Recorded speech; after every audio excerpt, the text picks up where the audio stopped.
What's pretty cool about the Below is that he is the source of the mutagenic third gamma energy form, the form that creates Hulks. Spidey Super Stories are full of villains we never see again. It was a series created in partnership with the children's educational show The Electric Company. The villains can be equally as scary as the ones in the comics, but sometimes they're also a little bit goofy. One goofy guy is the Wall. He is a brick wall. Literally. His backstory is tragic. He was a teen with an after-school construction job. A pile of bricks fell on him and he fused with his body, making him a wall. I feel for him. I've said it before, I'll say it again. One of my top irrational fears is that I will be confused with an object if our atoms line up.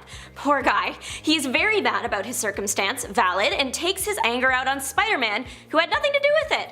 And on Spider-Man's day off too. The battle took place at a baseball game because that's what Spidey was doing on his day off. It's very clear that the Wall survives. Him and Spider-Man get kicked out of the game and are seen chilling on a bench outside. But that's it. He's just gone after. The only other thing I can find about him is his Marvel Strike Force profile posted April 1st, 2021. Hopefully he's out there right now getting de-walled by one of the many geniuses of the Marvel Universe. From the X-Men side of it all, we have Spectra. The poor girl is from an unnamed dimension that was consumed by a World Eater. She is the only survivor of the event, but there are also other universes that went through the same thing. She ended up joining a group of other survivors called the Magical Resistance. The Resistance encounters the X-Men, and believing them to be working with the World Eater, attack strike to kill style, forcing the X-Men to escape to different dimensions. When the Resistance meets the X-Men a second time, Spectre uses her lie detecting powers to figure out that they are all on the same side, and she helps the X-Men fight the World Eater. The World Eater is slain, causing a massive burst of energy. Spectre is able to fly into bodies to control them. She did this to Storm in the first battle,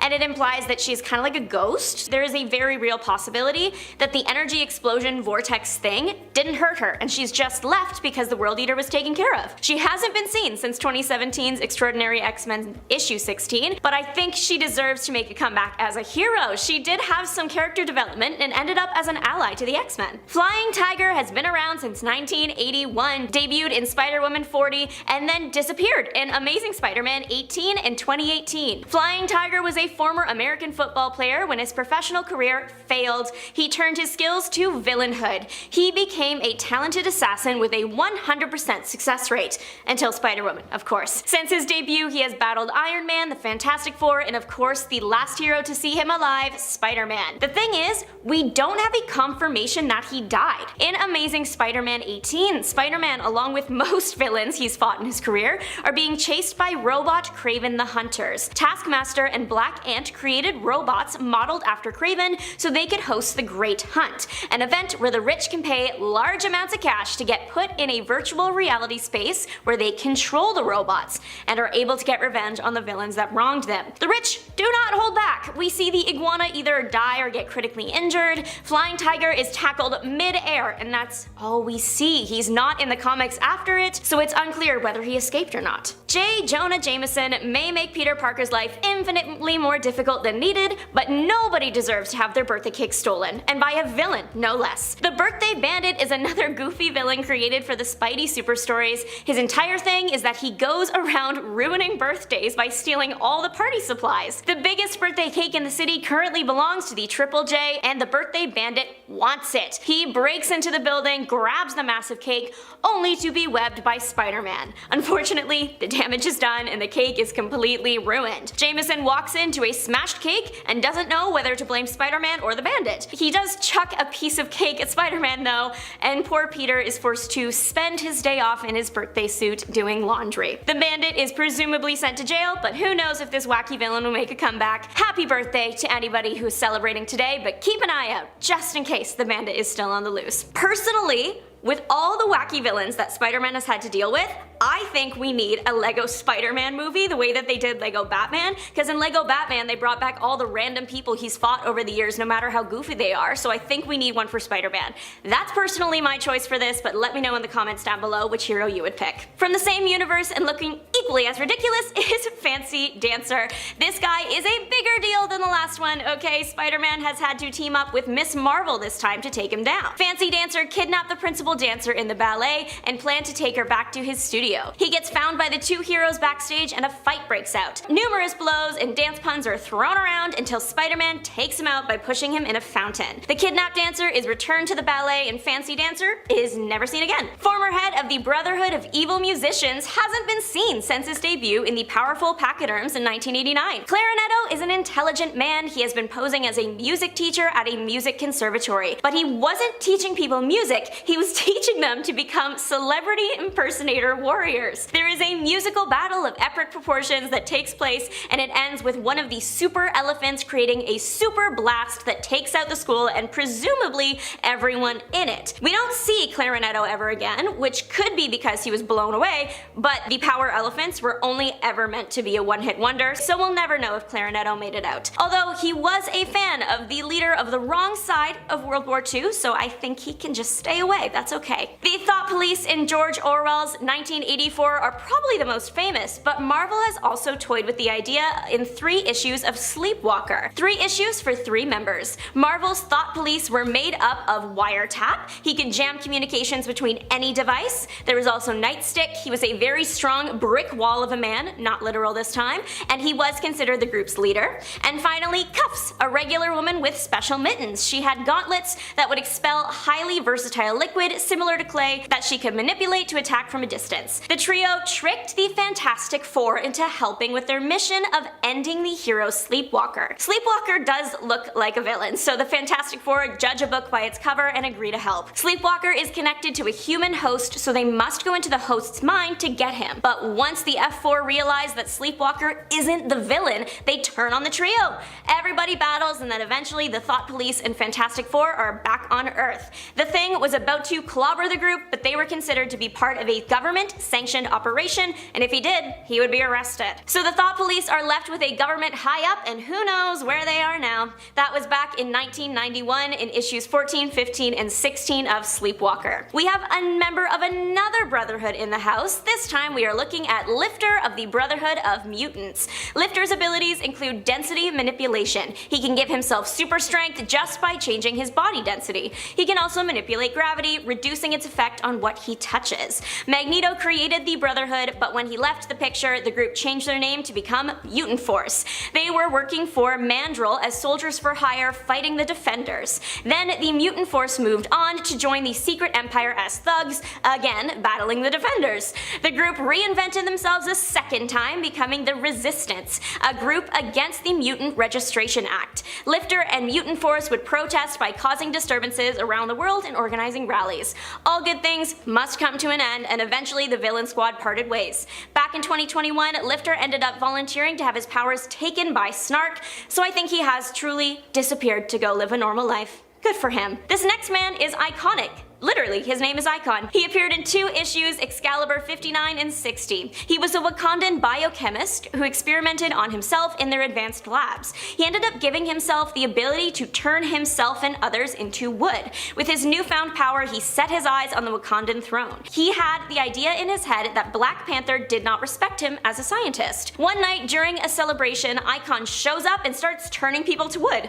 Luckily, the Avengers are in attendance, something Icon did not plan for. He does have an ace up his sleeve. When someone is turned into wood, they are then under his control. Black Panther will not let the Avengers attack the wooden people as they are his subjects. But worry not, out of nowhere comes this guy called Jungle Man to distract Icon, giving the Avengers their moment to start the fight. Only Icon surrenders very quickly.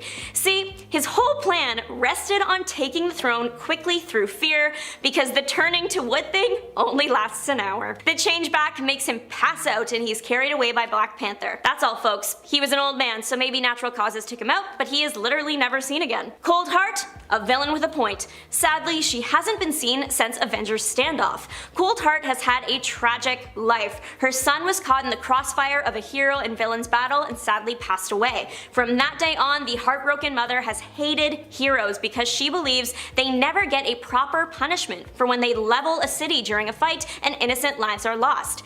She has a point.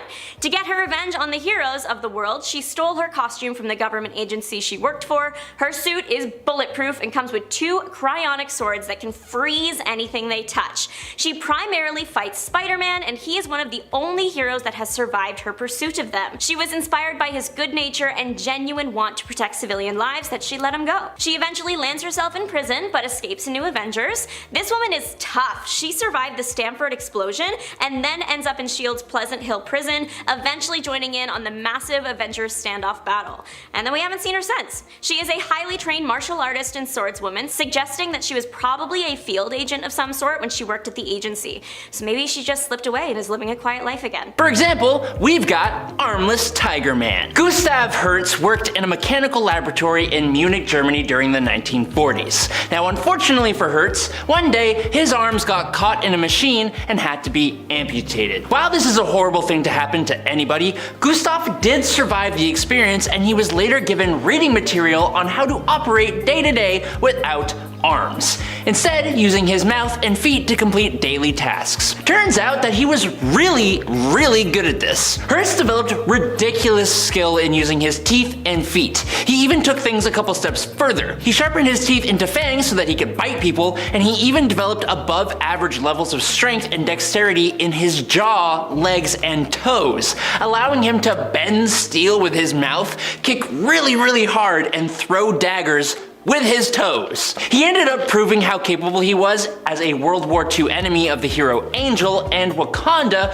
where he was completely destroyed by that era's Black Panther. What was really surprising was when he reappeared in Incredible Hercules number 129 to 131 in 2009. He was among a group of individuals that were the Greek god Pluto's jury of the undead, and they together put Zeus on trial and subdued Hercules himself. Past that though, Armless Tiger Man has appeared one more time in Ziggy Pig's Silly Seal Comics Volume 2, Number 1 in 2019, and let's be honest, no one really read that. Now, Hulk villains are always a fun thing to talk about because they are either super smart or incredibly powerful, both of which make for a fun read. The character Ravage is one villain that is both of those things wrapped into one, which makes it all the more puzzling that he has completely disappeared. Dr. Jeffrey Crawford was a former mentor of Bruce Banner, who used the Hulk's gamma radiation to cure himself of a debilitating neuromuscular disease, while pretending that he was trying to help Banner cure himself of the Hulk persona. Unfortunately, like a good chunk of others who have subject themselves to gamma, Crawford became a big old green monster who is subject to fits of rage. But unlike a good chunk of other gamma mutates, Jeffrey kept his wits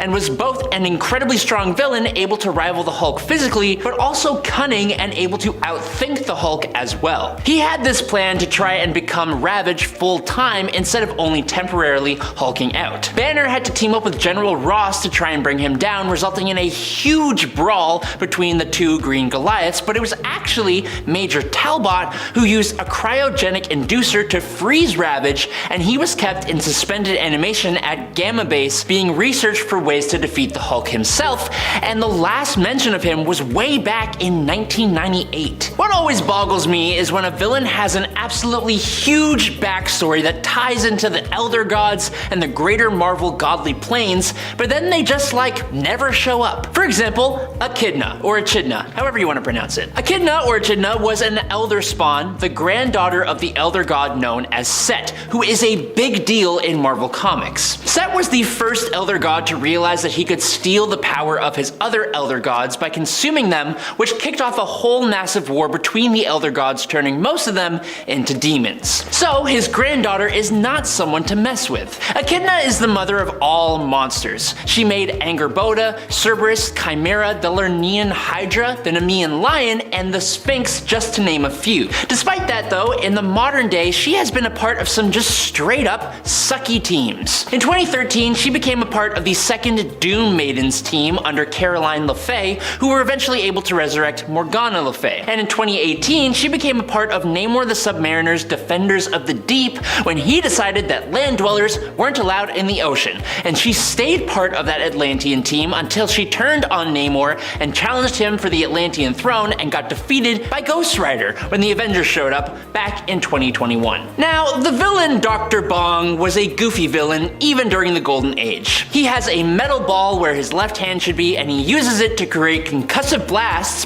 by striking the appendage against his bell-shaped helmet. We actually have no idea how he came to become Dr. Bong, because his backstory mainly just touches on how he was a bullied kid who found power in writing and language, so then he became a very unethical reporter, and then tried to become a celebrity and joined up as a performer with a rock band where he would play different characters, and one of those performances got out of hand when his hand got cut off by a guillotine. I wish I was making that up. Now, chronologically, he then appeared in Howard the Duck number 15 in May of 1977 as Dr. Bong with random knowledge of biological engineering and sonics. He faced Howard and eventually She-Hulk, and then in 2010's Deadpool Volume 2, the villain was reimagined just a smidge bit more threateningly as Deadpool's former therapist and having cloned a team of superheroes, giving his clones regeneration abilities. He then joined a group called the Villains Anonymous, who all had run-ins with Spider-Man, and the last time he was seen was in 2014's Amazing Spider-Man Annual Volume 2, number 1. Now, this next one may be one of the more revolting villains out there, and it only gets worse when you learn that Douglas Carmody, the Bogeyman or Boogeyman, was a villain to the Power Pack, a group of kids. Carmody was in charge of the Carmody Research Labs, where Dr. James Power was working to perfect his antimatter power generator. When the Power Pack gained their abilities from the destruction of the generator, Carmody lost his job and essentially blamed the Power Pack for it all. Classic villain backstory. He then went on to hunt the Power Pack, considering them mutants even though they weren't. He stole a battle suit from Project Pegasus, and using this suit to try and wipe out the Power Pack, he ended up coming into battle with Asgard's Warriors 3 and the New Mutants. Now, in Power Pack number 40, a demon named Nastir, I think is how you pronounce it, invaded New York City, and he turned several people, including Bogeyman or Boogeyman, into demons. And for Carmody, he basically embraced it completely, permanently staying as a demon while the others returned to normal. He tried to wipe out the Power Pack again with his new abilities, but then he saw himself in a reflection and went tumbling off a building. That was back in 1988. He appeared one more time in 1993's Cage Volume 1, number 19, facing Luke Cage, where he apparently passed away. But this isn't confirmed, and so he is basically considered missing, which isn't at all a pleasant thought. Now, similar to how the High Evolutionary created the New Men, he also created the Man Beast from a red wolf that he genetically modified. However, unlike the New Men, Man Beast was created using a new isotope which granted him a heightened physicality and enhanced mental capabilities, also granting him a greater level of ambition. He terrorized Counter-Earth, or more accurately, he led a revolt against the High Evolutionary, which, I mean, that isn't really so bad. That guy sucks. But he was eventually stopped by Thor before he could do real damage. He tried this 2 more times actually, being defeated by Wolverine and Kitty Pryde the first time, and then on Counter-Earth, he was stopped by Adam Warlock, who slightly devolved Man-Beast, which is kind of terrifying to think about. He would then return again on Earth as the Hate Monger, having seemingly re-evolved back into his normal self, but then he was defeated by Spider-Man, and he was thought to be actually killed, but nope! He actually tried to stop the High Evolutionary again, infiltrating his Knights of Wundagore in the late 90s. Unfortunately for the Man-Beast, the High Evolutionary and Quicksilver devolved him back into a wolf, but he's returned from that before, so who knows? Next up is the villain known as Belladonna. Belladonna was actually a Spider-Man villain, but it's more accurate to call her a villain to another Spidey villain, Roderick Kingsley, aka Hobgoblin. But before that ever happened, Belladonna was Narda Ravana, a European fashion designer. The problem was that Kingsley was another famous fashion designer, only one that stole from other designers. Kingsley allegedly stole Ravana's designs and marketed them in the United States, stealing her success, and for that, I guess he had to pay. Swearing vengeance, Narda assumed the guise of Belladonna and put together a small group group of henchmen. She used toxic gas as her main tool, creating gas that could dissolve Spider-Man's webs, taking people's lives and having her henchmen dress as the Prowler to distract Spider-Man, all for the end goal of wiping out Kingsley from the face of the earth. The most ironic part of this whole situation, though, is that Belladonna just didn't have the popularity needed to be a lasting villain, getting arrested in 1980, while Kingsley, he became the Hobgoblin, and he's been causing problems all the way up until 2020 and is bound to come back at some point. Okay, so next up is a group of obscure villains made for the express purpose of facing another obscure group of heroes. Heavy Metal was a team made up of a group of cybernetically enhanced, super intelligent animals with weaponized exoskeletons. Can't get much more comic booky than that. Their team members included Armory, an octopus because arms, get it? Tail Gunner, a vulture, Bloodbath, a shark, Ramrod, a rhino, and they were led by Uproar, a blue-faced gorilla. Now this team was created by Adam Frost of Multicorp as a prototype, privately owned attack force set to oppose the team known as Brute Force, which is also a team of cybernetically enhanced super intelligent animals with weaponized exoskeletons. Also created by Multicorp, but they were created by Dr. Randall Pierce, and these guys were good. Except the problem is both of these teams were really just a part of Weapons Plus, the ones who created Captain America and eventually Wolverine, and they are not exactly the best people around. Heavy Metal was around for 4 issues of the Brute Force comic in 1990, and they have never been seen since. Remember back when I talked about Echidna or Echidna, and we talked about the Defenders of the Deep? Well, this team was basically filled with water-based villains that had nothing better to do, and one of them was a guy called Tiger Shark. So get this, Todd Arliss was a swimmer who took part in the Olympic Games. Cool. He ended up damaging his spinal cord when he rescued a drowning man. Dang. He was so desperate to regain his swimming ability that he then willingly participated in an experiment by the scientist Dr. Lemuel Dorcas. Interesting. The doctor blended Arliss's DNA with that of Namor the Submariner and a tiger shark, because of course he did. This experiment was totally successful, only it completely changed Arliss both physically and mentally. Now he had razor sharp teeth and gills and had become savage and incredibly aggressive. He became a supervillain and named himself Tiger Shark, becoming an adversary for Namor the Submariner. Now, funnily enough though, after years and years of battling against Namor and the superhero community, he joined the Defenders of the Deep, and now he hasn't been seen since 2019 when they attacked an oil drilling platform in Alaska. And last up for today is Bram Velsing. For starters, he has an incredibly strange name that is very obviously a reference to Bram Stoker and his character Van Helsing. So, Bram Velsing, also known as Dread Knight, is better known as an enemy to Tony Stark in the Ultimate Universe. Unfortunately, in the 1610 universe, he just becomes another Iron Man villain that creates another Iron Man-like armor. But in Earth 616, Bram Velsing was actually a Latverian scientist who didn't like Dr. Doom's schemes and was punished by having a mask fused to his face. He became kind of like a villain, but also a servant to Dr. Doom in a way, allying himself with Victoria Frankenstein and the creations of Victor Frankenstein, which would make you think that he was actually a hero, but he was never played that way. He eventually moved on from being just a Dr. Doom villain and has gone on to fight Iron Man on a few occasions, as well as the Black Knight and Spider-Man. He was this really cool looking armored up man with an even cooler mask, wielding a super cool lance,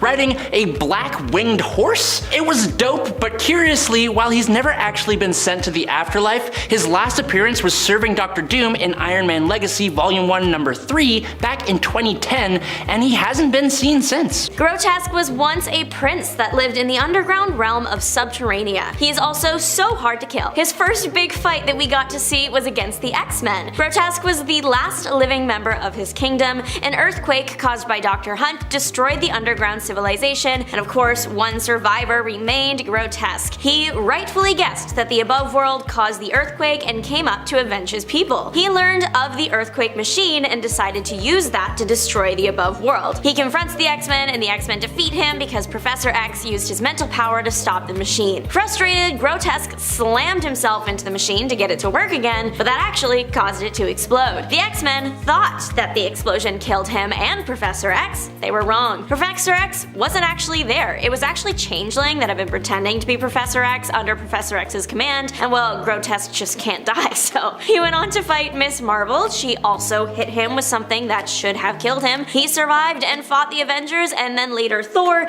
In the Thor brawl, there was again a large energy blast that should have killed him, but didn't. Not really. His body was gone, but his spirit remained. His loyal captive followers, the Lava Men, took that spirit and put it in an impenetrable armor, and he went on to fight the X-Men again, this time in San Francisco. Nightcrawler found the cheat code to defeat Spirit Armor Grotesque. He took off his helmet. His spirit was released from the suit and dissolved. With his track record though, I wouldn't be surprised if Grotesque appeared alive in a few years. Pretty Boy is more than just a punk pretty face. He has some pretty cool cybernetic implants that can expand to be 3 times their length. If you don't think he is pretty cool, he can just use his mind control powers to fix that. He gets access to a person's brain using these fiber optic filaments in his eyes. Then he kind of reprograms you. Pretty Boy is known for his affiliation with Donald Pierce. He was a member of the mercenary group Pierce created called the Reavers. While on this team, he passed away for the first time. Big moment in every Marvel character's journey, but like most Marvel heroes and villains, his death did not stick and he was soon back in action. The second passing happened under the leadership of Deathstrike and he was put 6 feet under by Logan,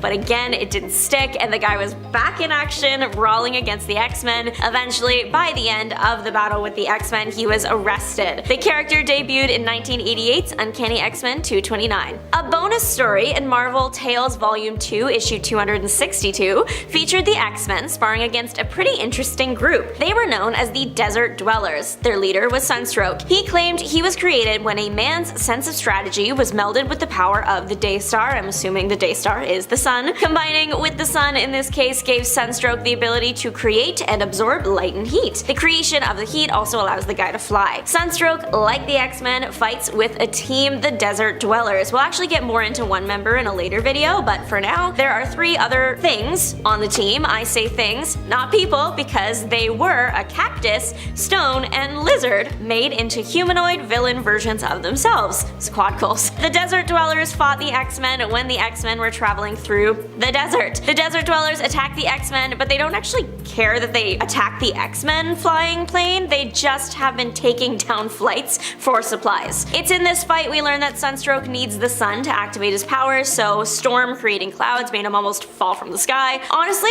the Desert Dwellers are doing a pretty good job. Wolverine gets chucked into a mountain at one point, but the day is saved when Banshee shows up, screams, and the Desert Dwellers can't handle it, so they retreat. Collective Man is just so interesting to me. The villain is actually 5 people merged into one, specifically 5 brothers from China. When they merge together, they apparently gain a connection to everyone in China. You heard that right. Everybody. The connection allows Collective Man, as the brother mashup is called, to draw on power from any Chinese person they want. Drawing on 10,000 people one time gave the Collective Man enough strength to handle Sasquatch. It's not all sunshine and rainbows though. The brothers almost died from absorbing too many people's life forces at one time. I think that's karma right there. The brothers also have another very odd ability. They can make any Chinese person a clone of a brother and then merge with them. They have a hive mind, meaning they can mentally speak to just each other, but if they want to speak the old-fashioned way but are a few miles away from each other, they can just teleport to wherever their brother happens to be. It turns out you may need to prepare for trouble, make it double, as there are no rules when it comes to combining. You don't have to be like 5 brothers in one, you can go 2 brothers together, 3 brothers together, 4, 1, it doesn't matter. You can get different size of the villain persona. The brothers fought the X-Men when the X-Men were in town to look into Zorn. The 5 made it very hard to do so, as they created an army of themselves to attack the X-Men. I just can't believe the brothers merged together and are able to then call on the power of all of China. Okay, so in the Marvel Universe there is Man-Ape, that is M'Baku, but this ain't about him, even though he is more popular. We are looking at Ape-Man, and also briefly touching on the concept of the Annie-Men. So Ape-Man was a human, Gordon Kiefer, that dressed in an ape suit. He had a pretty iconic start to his career. He tried to rob Stark Industries, obviously failed, and went to jail. But his ape thing worked in his favor. Criminal Mastermind, the organizer, was starting something called the Annie-Men, a team made up of other animal or insect-themed villains. Ape-Man was a natural fit for the squad, and so Catman, also a team member, broke him out of jail. There have been many Annie-Men, but the team that started it off and surrounded Ape-Man was him,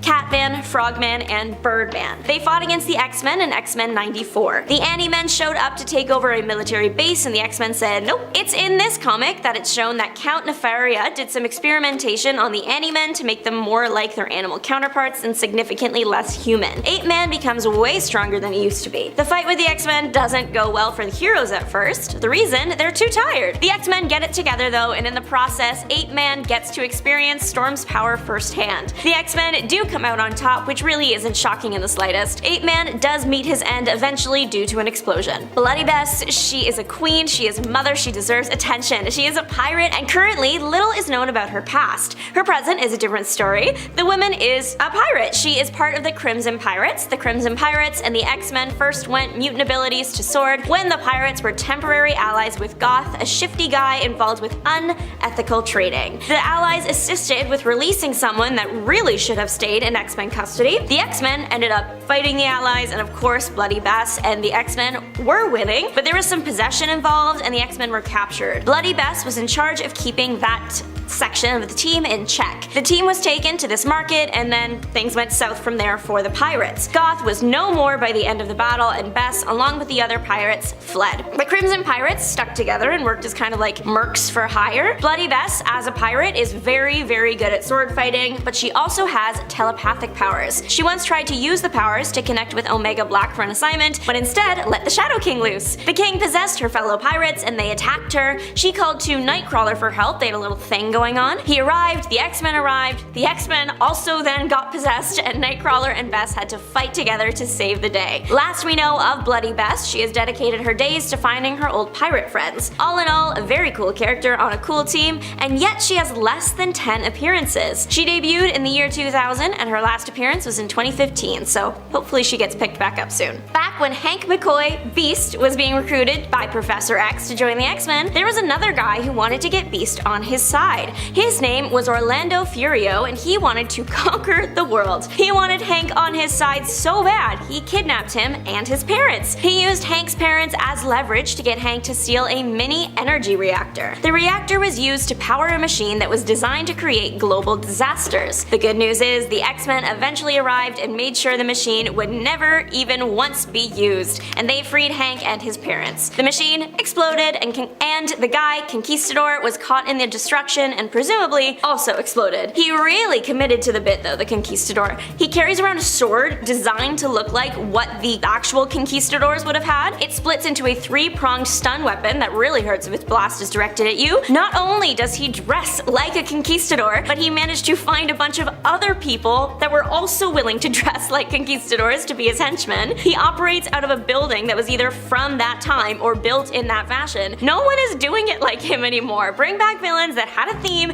and stuck to it like it was on sale at Party City. Honestly, I don't want to see any more villains that just wear all black and have pointy faces. I want camp, I want drama, and I want people to have a brand. So this next guy, his name is Thug, and that's what he is. He looks like a robot cowboy that has seen better days. Thug made a name for himself in the comics as part of Loeb's team. Loeb was very interested in the science behind humans turning into mutants even though they were born with no X gene. Thug assisted in Scalp Hunter's capture and along the way fought various X-Men. He came head to head with the X-Men again later during the Experience Substance promotional gala. Thug is not a mutant, he is a human cyborg. He had been working close to John Sublime and received cybernetic enhancements from him. Their purpose was to mimic mutant powers. They made him very hard to hurt. He was resistant to most attacks pain-wise, but you can clearly hurt the guy if the array of scars on him or anything to go off of. Probably the most interesting thing to me that would be just so useful when in a fight is the fact that Loeb was able to download info about the X-Men, who they are, and how they fight into his brain. He downloaded that into Thug, so Thug had a better chance at fighting them. Very cool. This Thug debuted in Uncanny X-Men 515 in 2009, but there are other Thug characters. They are green, and they have no correlation to 616 Thug. The villain El Tigre debuted in X-Men 25 in 1966. His human name is Juan Moros, and he was a treasure hunter. Specifically, he focused on treasures from the ancient world. He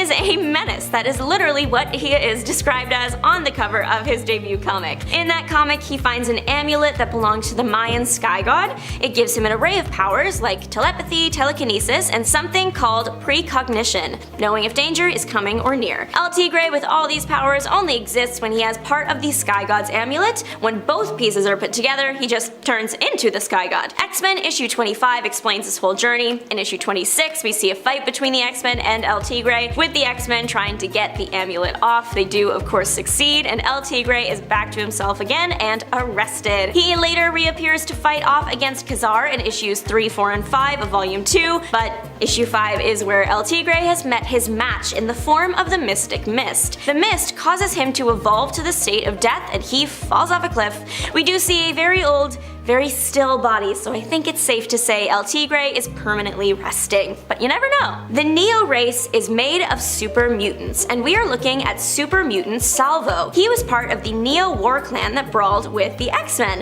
It happened toward the beginning of the war between humans and mutants. The war kicked off when all the mutant powers were removed by the High Evolutionary, but you probably know that already. He survived the scrap with the X-Men. He didn't survive Magneto. He tried to attack him. He was torn apart. Why did Salvo attack the Master of Magnetism, one of the most powerful mutants? I don't know. If I were made of solid metal, which is what Salvo is made of, I simply would not have done that. I have a lot of questions about this guy. One thing about Salvo is the metal. He can turn into like guns on his arms and he draws the ammo from his body. But if he does that, would he eventually disappear? I have to wonder, because I imagine the only thing he has to draw from himself is himself. Is he just shooting pieces of himself? And would said ammo stay as metal forever, or would you be left with toes on the ground? I feel like these are valid questions, but would this mean he has a very powerful healing factor if he were to regenerate every atom he's lost in a fight? Lots of questions for a character that I will probably never see again. White Rabbit is Lorena Dodson, and while she might kinda seem like a joke villain, we've seen some pretty dark storylines featuring her in the past few years. White Rabbit is often out to prove that she's one of the baddest bads around and earn acclaim and recognition for her misdeeds. In the Absolute Carnage one-shot, Symbiote Spider-Man,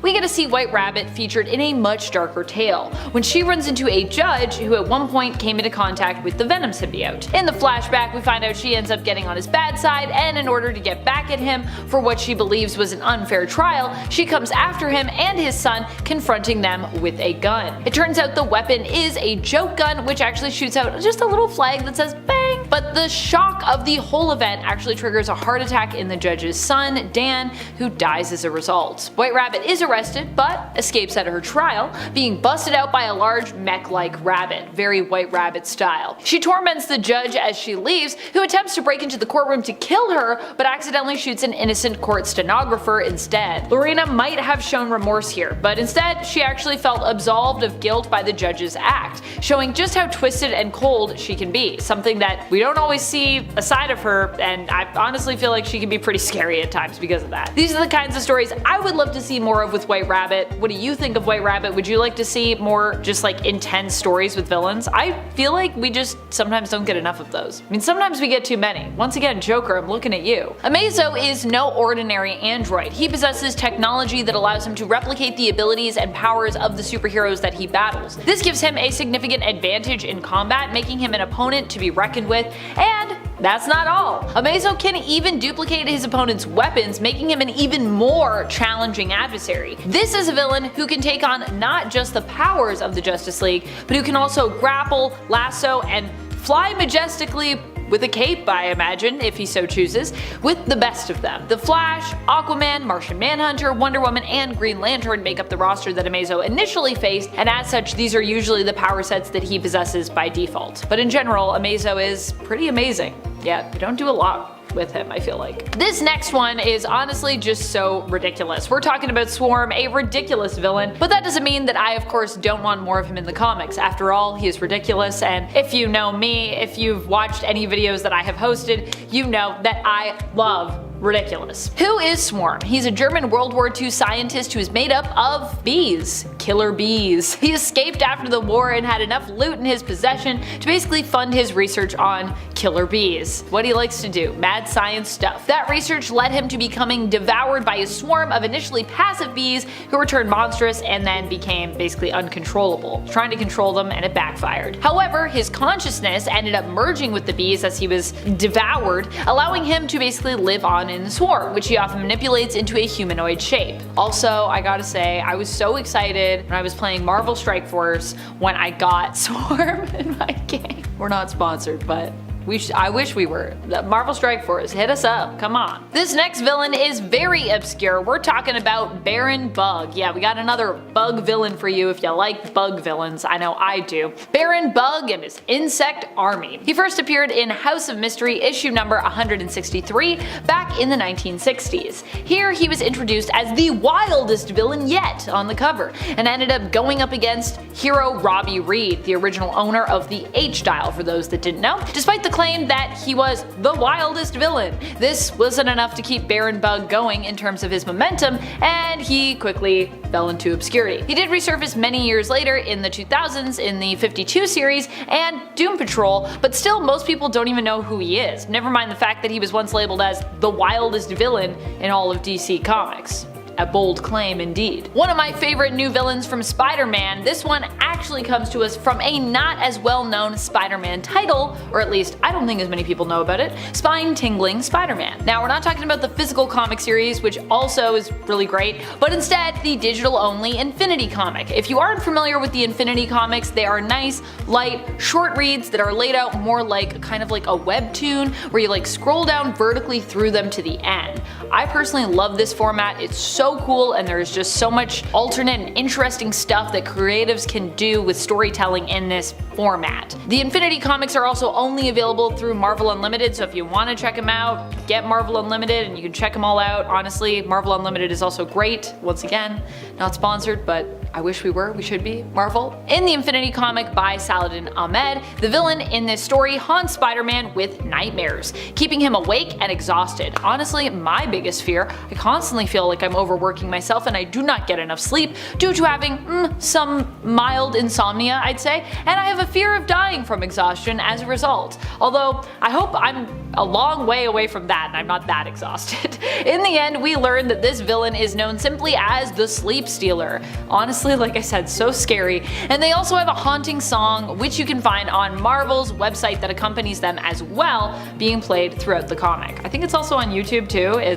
Yeah, you should listen to it. It's creepy. Woo. From super creepy to super goofy, Calendar Man to most people is just a guy who is obsessed with the date. What a ridiculous villain. But in reality, he's also one of the most accomplished villains. During his first appearance, he almost managed to defeat Batman, one of the greatest and smartest detectives in the entire world, by giving him an almost unsolvable problem. That's right, he almost stumped Batman. Calendar Man sent an anonymous letter promising to commit 5 crimes, one each day, each one corresponding to a particular season in theme, with the 5th day also being a clue as to the true identity of Calendar Man with the 5th season. What is the 5th season? Batman failed to capture Calendar Man on the first 4 days, often arriving late to the scene of the crime. On the 5th day, it was only an ad for Calendar Man's side hustle as a magician, as he was playing for a suspicious amount of time coinciding with the crimes, 5 days at the Bijou Theater in Gotham, that allowed Batman to connect the dots.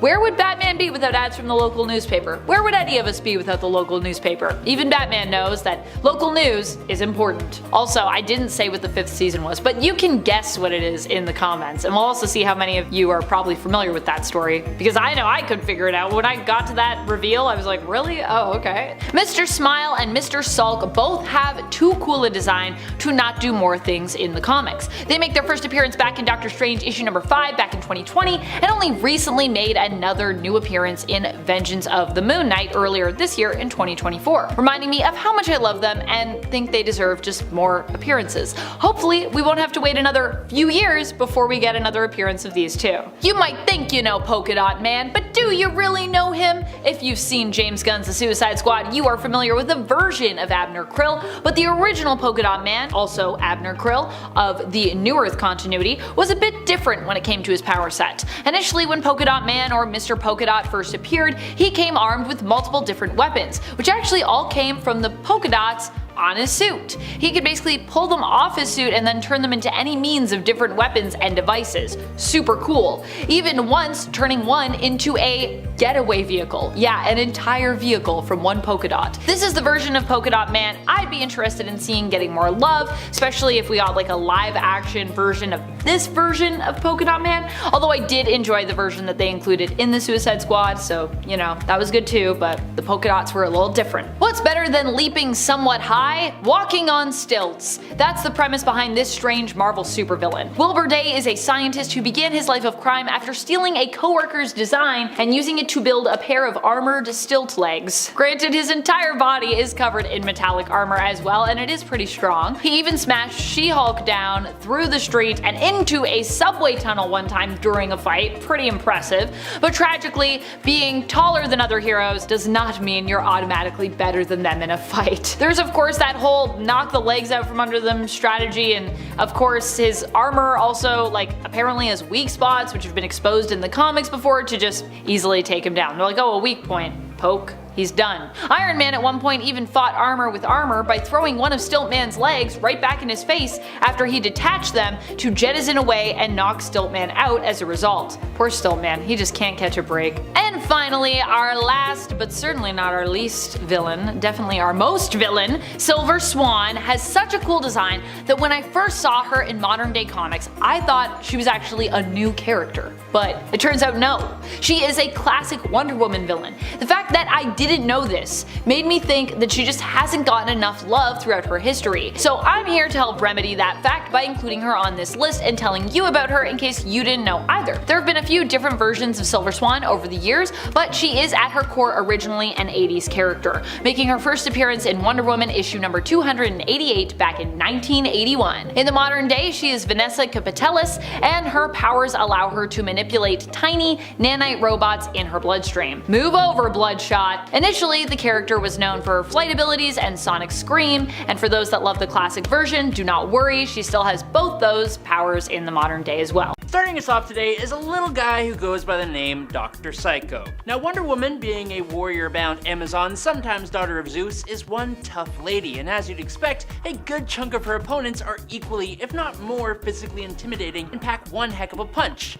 And then there's Dr. Psycho. Dr. Psycho is not physically intimidating at all. He is 3'9" with no kind of super strength. But what Dr. Psycho lacks in physicality, he makes up for in being absolutely psychotic, but also one of the strongest telepaths on the planet. Psycho can match up to Martian Manhunter in terms of his telepathic prowess, and can control multiple different minds with his powers at the same time. On top of that, he is just so incredibly sadistic. When combined with that absolute power, he can cause a bad day for even someone as capable as Wonder Woman. And before we move on, I'm curious, who are your favorite underappreciated villains in not just comics but in any form of media? Let me know down in the comments below. But next up on the docket for today is Lord Deathman. The Japanese crime boss known as Lord Deathman has battled Batman both in American comics and in Japanese manga, using his powers to seemingly overcome death itself, able to rise from the grave no matter what his injuries are. In his first appearance in Batman 180 in May 1966,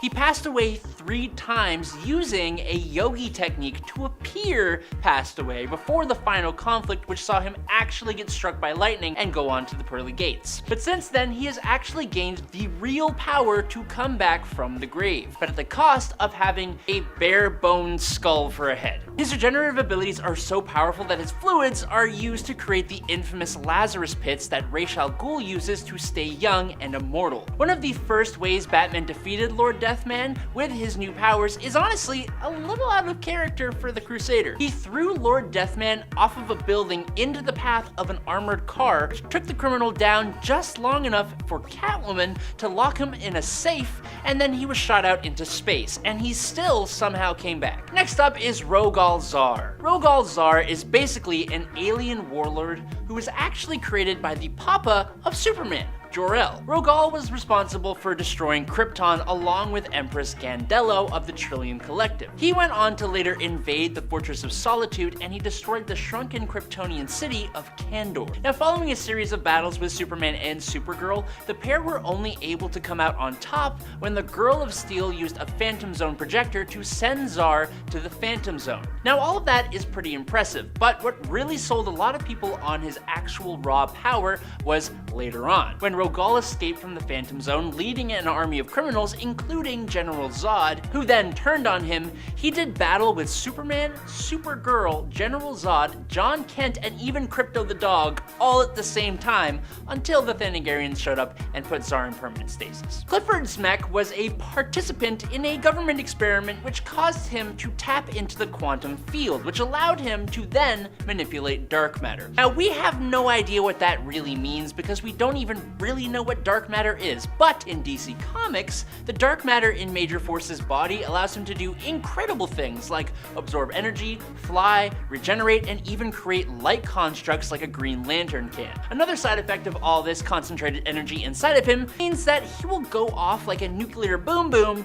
if he is cut. That on its own is a huge power boost, simply because now, as a result, most superheroes can't even risk fighting Major Force, just in case they cut him. But then, on top of that, even if he does go off, ripping apart his own body on an atomic level, the dark matter that he controls will just put Major Force back together again. And that's not even everything. Not only is Major Force a physical threat, but he is also, just to top it off, a psychological genius. Simply by talking to the Green Lantern Kyle Rayner, Major Force convinced the superhero to give up his own power ring, the source of his power, and one of the most dangerous things in the universe. Prometheus is going to be up next on our list today, and heroes and villains with no powers always seem to be some of the most powerful. It's kind of strange. Prometheus, after seeing his criminal parents pass away at the hands of the police, he vows a vendetta on any form of justice, a vendetta that would push him to be able to defeat the entire Justice League single-handedly. He shot the Martian Manhunter with a dart that turned his powers against him and set him on fire. He infected Steel's armor with a computer virus which commanded the suit to damage the Watchtower. He hypnotized the Huntress into unconsciousness,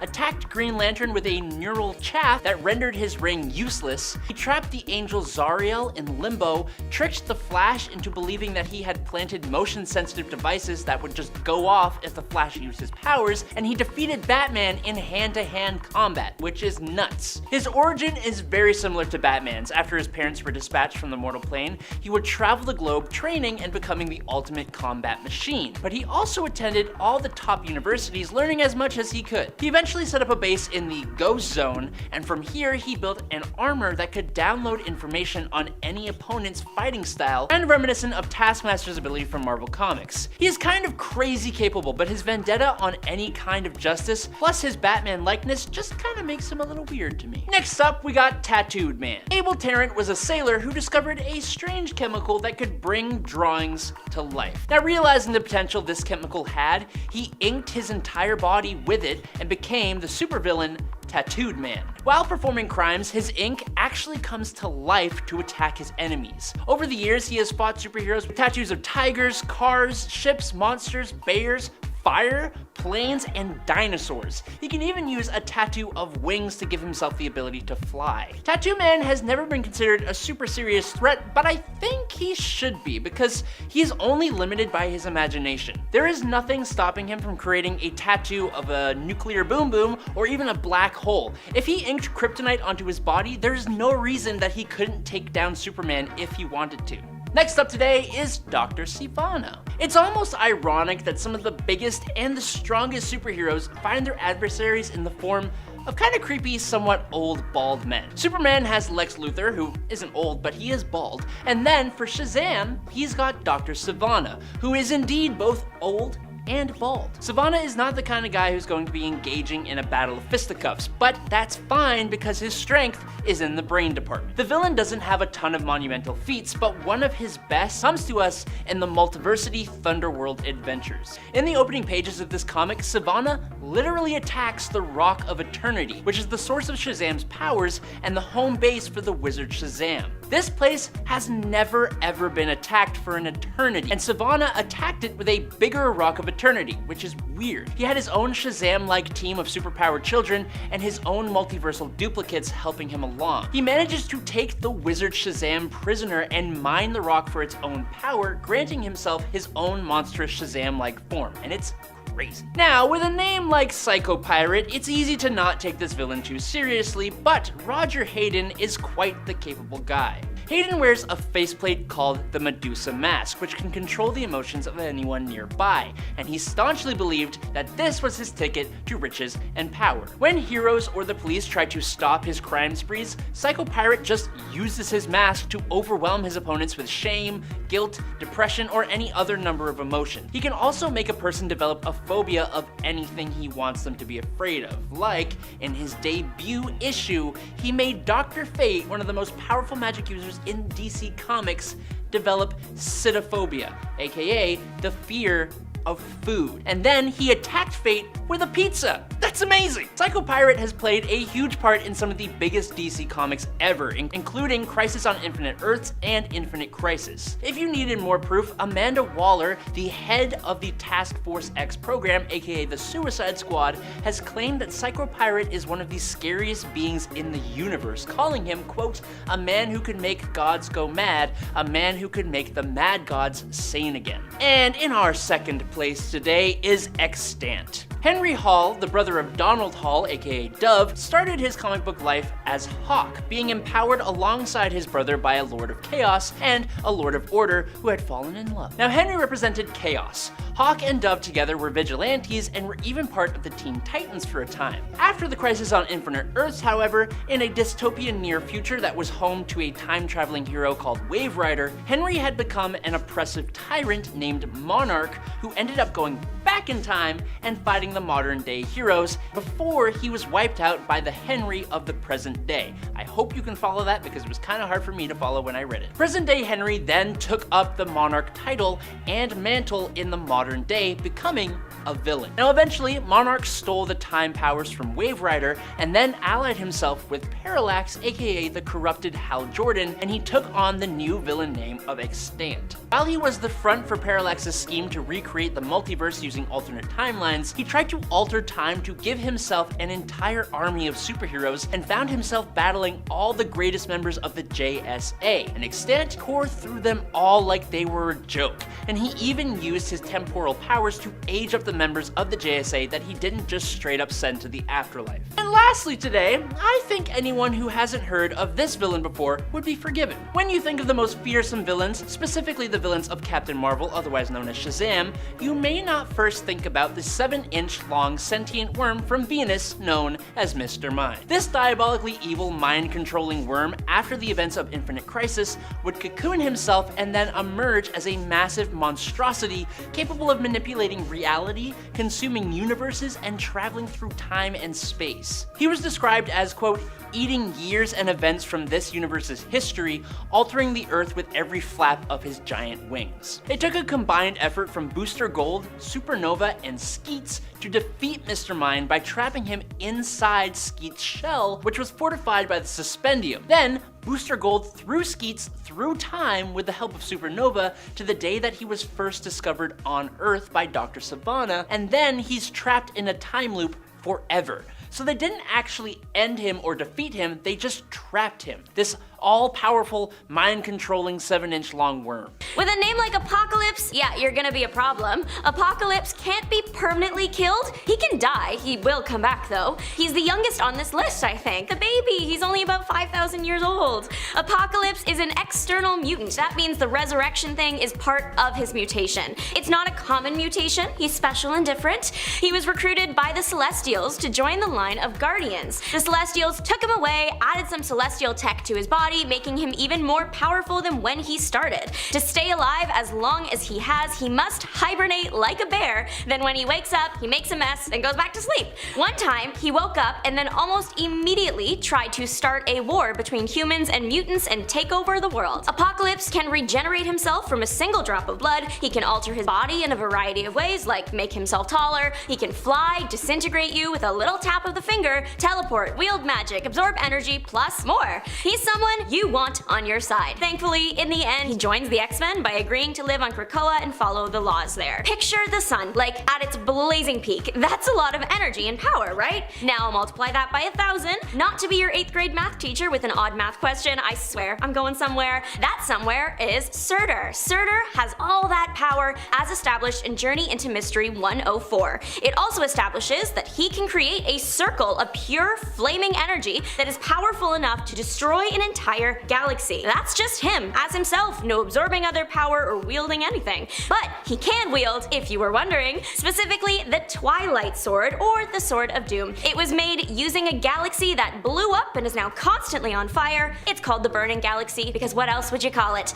In a bit of tragedy, or irony, or however you want to view it, the sword ended up being Surtur's demise in the end. So with all his power, Surtur can be killed, just only by an object of immense power greater than 1,000 suns, or when he's not tied to one. The Twilight Sword was almost kinda like a Horcrux for Surtur. The first time he was beat, Thor had to destroy the sword before they could destroy the demon, and then the second time he was beat was using the sword. The sword was no longer tied to him, so it meant that his head could take a permanent vacation from his body. But just because the demon has been beat doesn't mean it was easy. He is less a physical energy and more just unstoppable force. Dormammu against Thanos is an interesting case. There is no denying that Dormammu is intensely powerful. His power comes from where he rules and lives, the Dark Dimension. When he's in there, it has been established that there is no fight that he can't win. He also has all the demons of the realm at his disposal, making a pretty terrifying army. But since he draws his power from his dimension, when he leaves it, he gets weaker. So in the event that Thanos were to fight him or face off somewhere that wasn't the Dark Dimension, Thanos does have a slightly better chance at winning, but probably only if he has the Infinity Gauntlet. Thanos on his own, super powerful, stronger than the Hulk, can take a hit from Thor's hammer, and can handle wearing the Infinity Gauntlet. But despite all that, he can be killed. Dormammu can't. It's never been done. If you kill him, you kill his dimension, which is near impossible to do. Thanos, without his special mitten, wouldn't stand a chance. Ego the Living Planet has caused many a problem for many a Marvel hero and villain. The way to destroy Ego is to destroy his core, and that is hard to do. It did happen, but then he just reformed himself later, so does that really count as death, or was it just rest and rejuvenate period? To survive, this man planet started absorbing other planets, that is so heavy metal. He battled Galactus twice. The first time he won with the assistance of Thor, but that doesn't mean he wasn't doing fine on his own. The second time Galactus showed up, Ego had gone insane, and Galactus didn't even want to touch that. Literally noped out of there, God help. Galactus goes to Thor, describes Ego as a menace that even he stands powerless against. The first time Ego was destroyed, the gravitational pull of the sun got hold of him. He tried to run, but crumbled instead. I looked it up. Earth's gravitational pull is about 9.8 meters per second squared. The sun's is 274 meters per second squared. But even though the sun was his ending, it was also his new beginning. The energy from it activated Ego's photosynthetic form of revitalization, and he got himself back together. He later fought a clone of himself, Alter Ego, and won. Good job. But it turns out Ego the Living Planet is only a small part of a big super ego. Super ego is a living bioverse. It's partially sentient. It's sentient enough to get a specific enough with who it's trying to attack. The Stranger, a cosmic scientist with a knack for experimentation, showed up and created Ego, Alter Ego, and Super Ego. Super Ego looks like an Ego universe, basically. He's got more bells and whistles, longer tentacles, more power, things like that. Super Ego is also powerful enough to go up against an army of Celestials. There's at least 100 that he goes up against. The Celestials are gods to the Eternals, the Celestials created the Eternals, and Thanos is an Eternal, just in case anyone forgot. Super Ego is presumably defeated, but it took a long time. Thanos has mentioned fearing Galactus before. In Thanos Annual 1, future Thanos shows past Thanos that they scrap with Galactus, and past Thanos says, "Am I out of my mind taking on that cosmic powerhouse?" powerhouse. Later in the same issue, future Thanos shows what he considers to be like the top of the power pyramid. Galactus is in the bottom row, but that's out of every being Thanos has ever encountered and fought. He's on the same plane as Odin, Zeus, Stranger, Kronos, and a Celestial. That's a good lineup. Galactus is literally known as the Devourer of Worlds. He is a cosmic being, so he has the power cosmic. It's just unlimited cosmic energy, that's what it is. Battles between Galactus and other equal powers have literally shifted reality. He is considered by Nova Corps to be a universal threat, much like Thanos. I agree. His main weakness is his power has to be nourished. The nourishment in question: planets, whole planets. If he doesn't eat planets, he will starve and die. But if he eats extra planets, he gets extra power. He has gone up against the Mad Celestials and beat one, but there were 4, so he was outnumbered. Galactus is destined to be around forever and can move faster than the speed of light, despite the fact that he's like 18 tons and just under 29 feet tall. He has the power to throw devastating energy blasts, teleport, resurrect the dead, manipulate souls, mess with time, so the stones are probably not needed for him, except for one thing. See, Galactus, while he is a villain, he eats planets, he doesn't want to do that, he has to. So he did go out for the Infinity Gems in Thanos 4, but was going to use them to alter his own being to not be a planet eater anymore. It didn't work, but it's a thought that counts. So the Celestials, as established previously, they made the Eternals. The Celestials go from planet to planet visiting the people there. They basically are trying to find a species worthy of having Eternals. That's their main mission. If a species is deemed unworthy or fails their Eternals, then goodbye, no one survives, which is why the Celestials are sometimes considered villains. The Celestials look as menacing as they are. There are so many of them. There are about 35 that we know of, but in the fight with Super Ego, there's an army there, like at least 100. The Celestials range in size. For reference, Thanos is about 6 feet 7 inches. One of the tallest known Celestials is about 20,000 feet tall. That's like putting a water bottle next to the CN Tower. Most are just a short 2,000 feet though. Celestials are never seen without their armor. The only time we've ever seen a Celestial without their helmet was in Eternals Volume 4, Issue 9. He takes off his helmet and his head is just a flaming ball of energy. The power of the Celestials is unlimited. The Asgardian gods can't fight against them, so Odin created this super armor infused with powers from everyone on Asgard except Thor. But when he sent a blast from it, a flick of a celestial hand, and it was gone. Time and space mean nothing. They're immortal. Even if they are killed, it's not clear if they're gone or just go somewhere else. They don't need the Infinity Stones. Maybe power, if they had to pick, but most of the other stuff they can just do. In the rare event that every Celestial dies, even just one staying alive can revive the entire race. There aren't many things that can kill a Celestial, but the Beyonders can. They reside in the Beyond. It's outside the multiverse. I can't comprehend that, so I'm just gonna accept it. They were the creations of the Celestials. A Beyonder kid created Secret Wars, that weird gladiator match from the 80s. A child did that. An adult is so much worse. The Beyonders launched a coordinated attack where they all attacked the Celestials at the same time and killed all but one.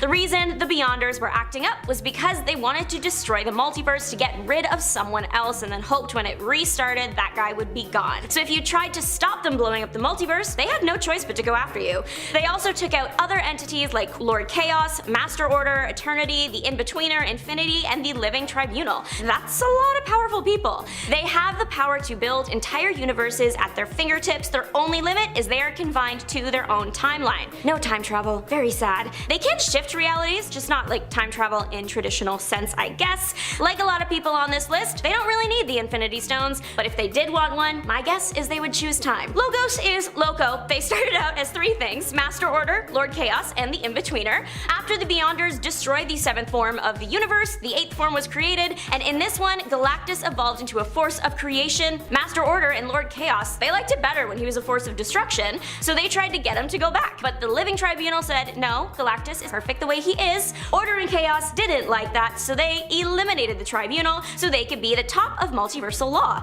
They combined together right after that so they could really be top of the food chain. And now they are Loco Logos. Their name is actually just Logos, I just think they're really unhinged. They can also kill Celestials, and they did. It's just assumed that Logos has unlimited power. Master Order and Lord Chaos were regarded by a gauntlet-wielding Thanos to be more powerful than Galactus, someone Thanos already thought was immensely powerful. Thankfully, Logos was split back into his 3 pieces. He was too powerful otherwise. I just briefly mentioned the Living Tribunal, and he's the representative for someone called the One Above All. That's also a Celestial's name, but this ain't about about him, the one above all here we're talking about is literally the top of it all. He's all things lovely and good. His twin though?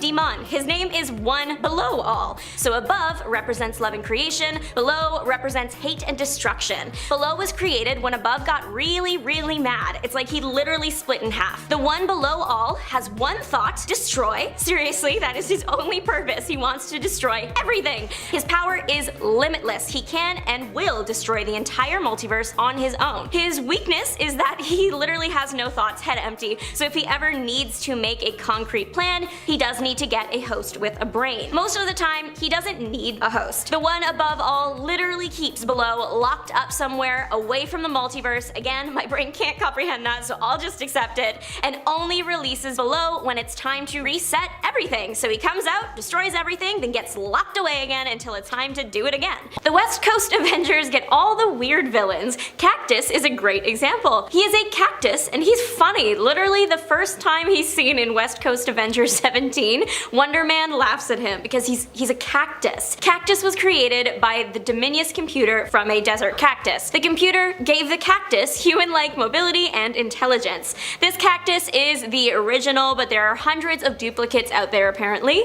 Cactus's powers are shooting his cactus needles at a destructive speed and regenerating quickly, as he is technically a super powered plant. There were two other villains created from desert elements alongside Cactus. They were Butt, made of rock, and Gilla, made from the venomous lizard called the Gilla Monster. A super cactus, while funny and cool, didn't stand much of a chance against the West Coast Avengers and was defeated, but maybe we'll see a clone of him somewhere soon. Live action Two Gun Kid or Rawhide Kid can fight it. The leader of the group of desert misfits Cactus was Sunstroke. He was a human, however we don't really know how he got his powers. The villain just says he created himself, whatever that means. All he says to explain is that a man's sense of strategy was melded with the power of the Day Star. Merging with this power made him capable of absorbing light and heat. He can also generate light and heat to attack with. He did threaten to melt the armor off Iron Man's back. He fought the Avengers in the desert that day and disappeared shortly after that battle was ultimately lost. He resurfaced to attend a weapons expo and briefly fought Captain America.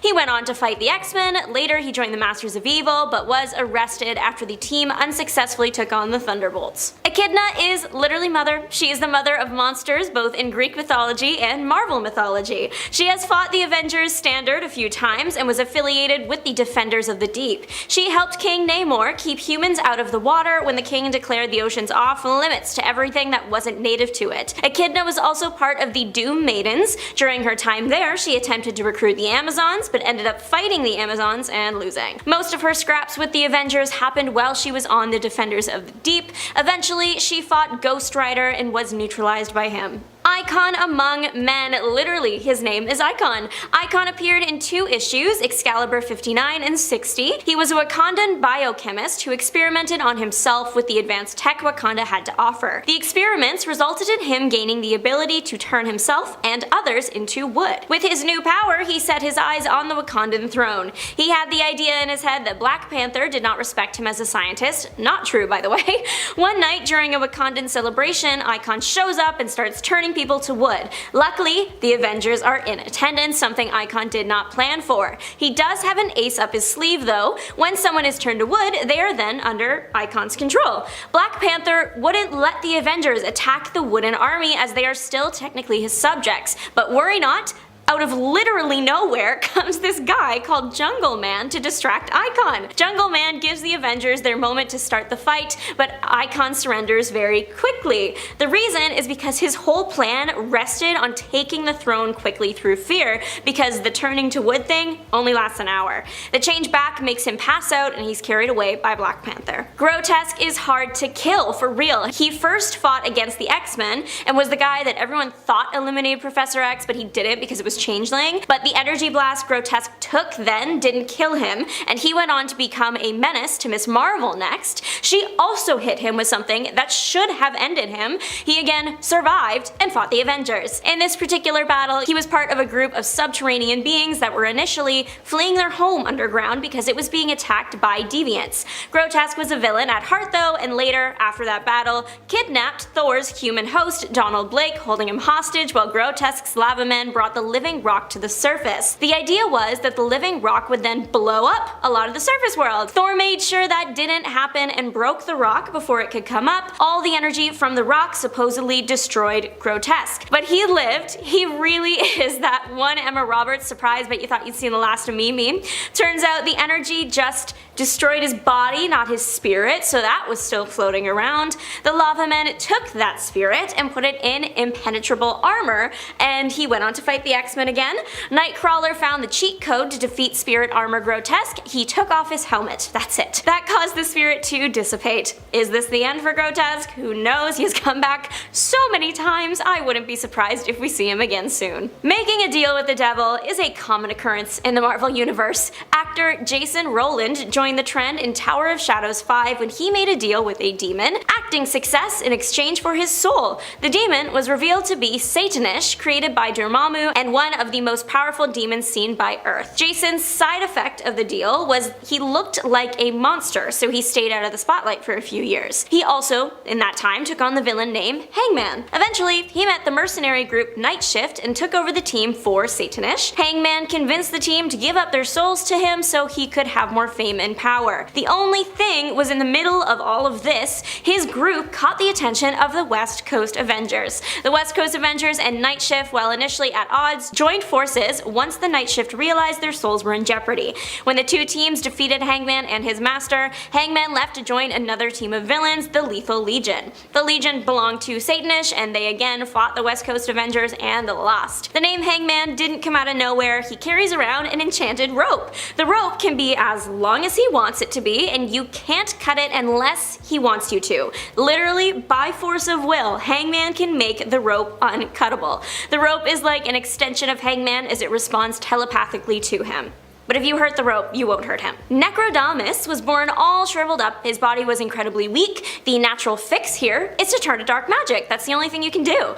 Necro discovered that he can gain strength and even a godlike form if he steals the lives of innocent people. Classic move. The first time he tried it, he was defeated by the Defenders. The second time he tried it, he was stopped by the Avengers, specifically Scarlet Witch. She sent his soul straight to Limbo. Eventually, he did make it out of Limbo and fought the Fantastic Four, and then was sent back to Limbo. Eventually, the shriveled man was taken care of by Agatha Harkness when she created zombies to attack him. He did have quite the run though. Agatha, Fantastic Four, Defenders, and of course the Avengers. Even though Necro's physical body was weak, he still had some magical powers like flight, teleportation, energy bolts, and shields. There are actually 3 Marvel characters that have taken on the name Chlorine, and none of them are popular. Marvel keeps trying and it has yet to work. I think they are all villains too. For sure the Chlorine I'm talking about right now is a villain. The actual name of this maybe person was never revealed, but his body is made of chlorine, so he is Chlorine. I don't think this villain is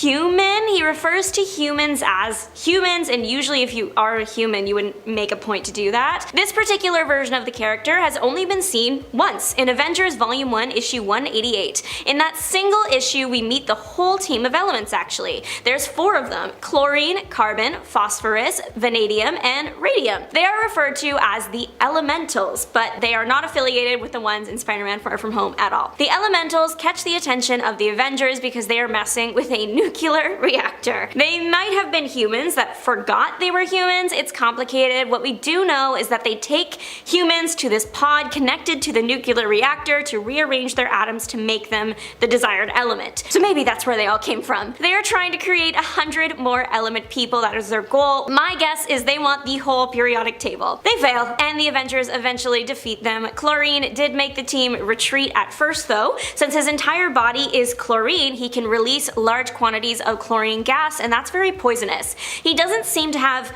any other powers past that though.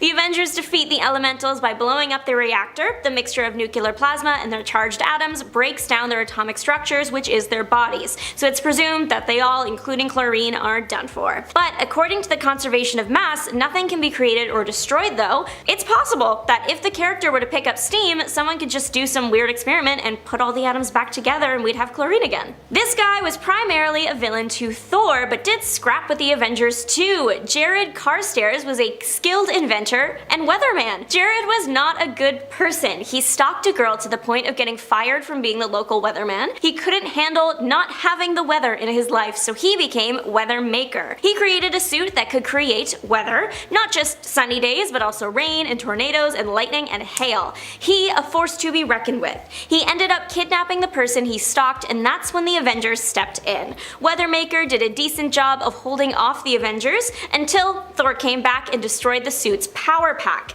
Without it, the Weathermaker was just a guy. He was arrested, but the clever guy hid some weather circuitry in a hollow tooth and used that to escape jail. His escape effort channeled the Godstorm, which had been imprisoned by Thor, and the Godstorm hoped that this weather-crazed man would be his vessel of vengeance against Thor. So the Weathermaker got actual powers from this Godstorm and became Torrid.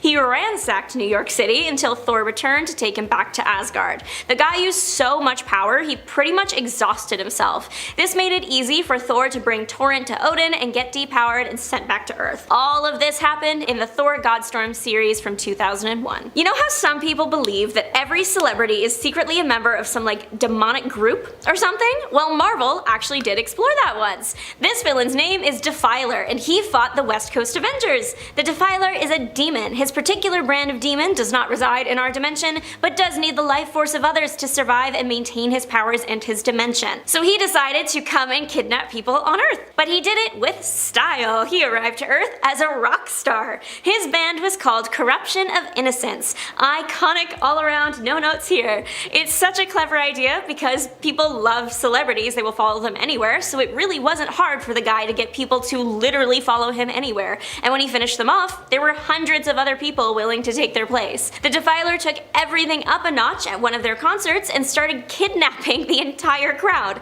That's not even the wildest part of this issue, the whole thing is bonkers. To save all the people that had been transported through the portal to the demon dimension, Hank Pym and Mockingbird go to the dimension with a big rope tied around Pym. There are at least 100 people to save though, and all their life forces have been depleted, so they're all too weak to walk out. The solution? Hank Pym takes a fingerboard, those little tiny skateboards, and turns it into a huge skateboard so everyone can ride it out. The Defiler ultimately does get defeated when he is thrown back into his world. It's presumed that he is gone forever and died alongside his world. The world has nothing on it to feed anymore, so it is presumably gone. If you want to check out all the wacky antics, the comic is West Coast Avengers Volume 2, Issue 38. The story of Martin Lee, Mr. Negative, is actually quite interesting. The man who would become Mr. Negative was a member of the Snakeheads in China. He smuggled immigrants into the United States as a crew member of the Golden Mountain ship, but when the ship crashed onto the New York City shores, he stole the identity of one of the deceased immigrants named Martin Lee, but was unfortunately captured by the Maggia crime family and delivered to the chemist Simon Marshall, who was developing a new synthetic substance called D-Light, and was testing it on runaway teens and illegal immigrants. Thanks to D-Light and his unique biology, Martin Lee survived and developed superpowers related to the Dark Force and the Light Force, and he became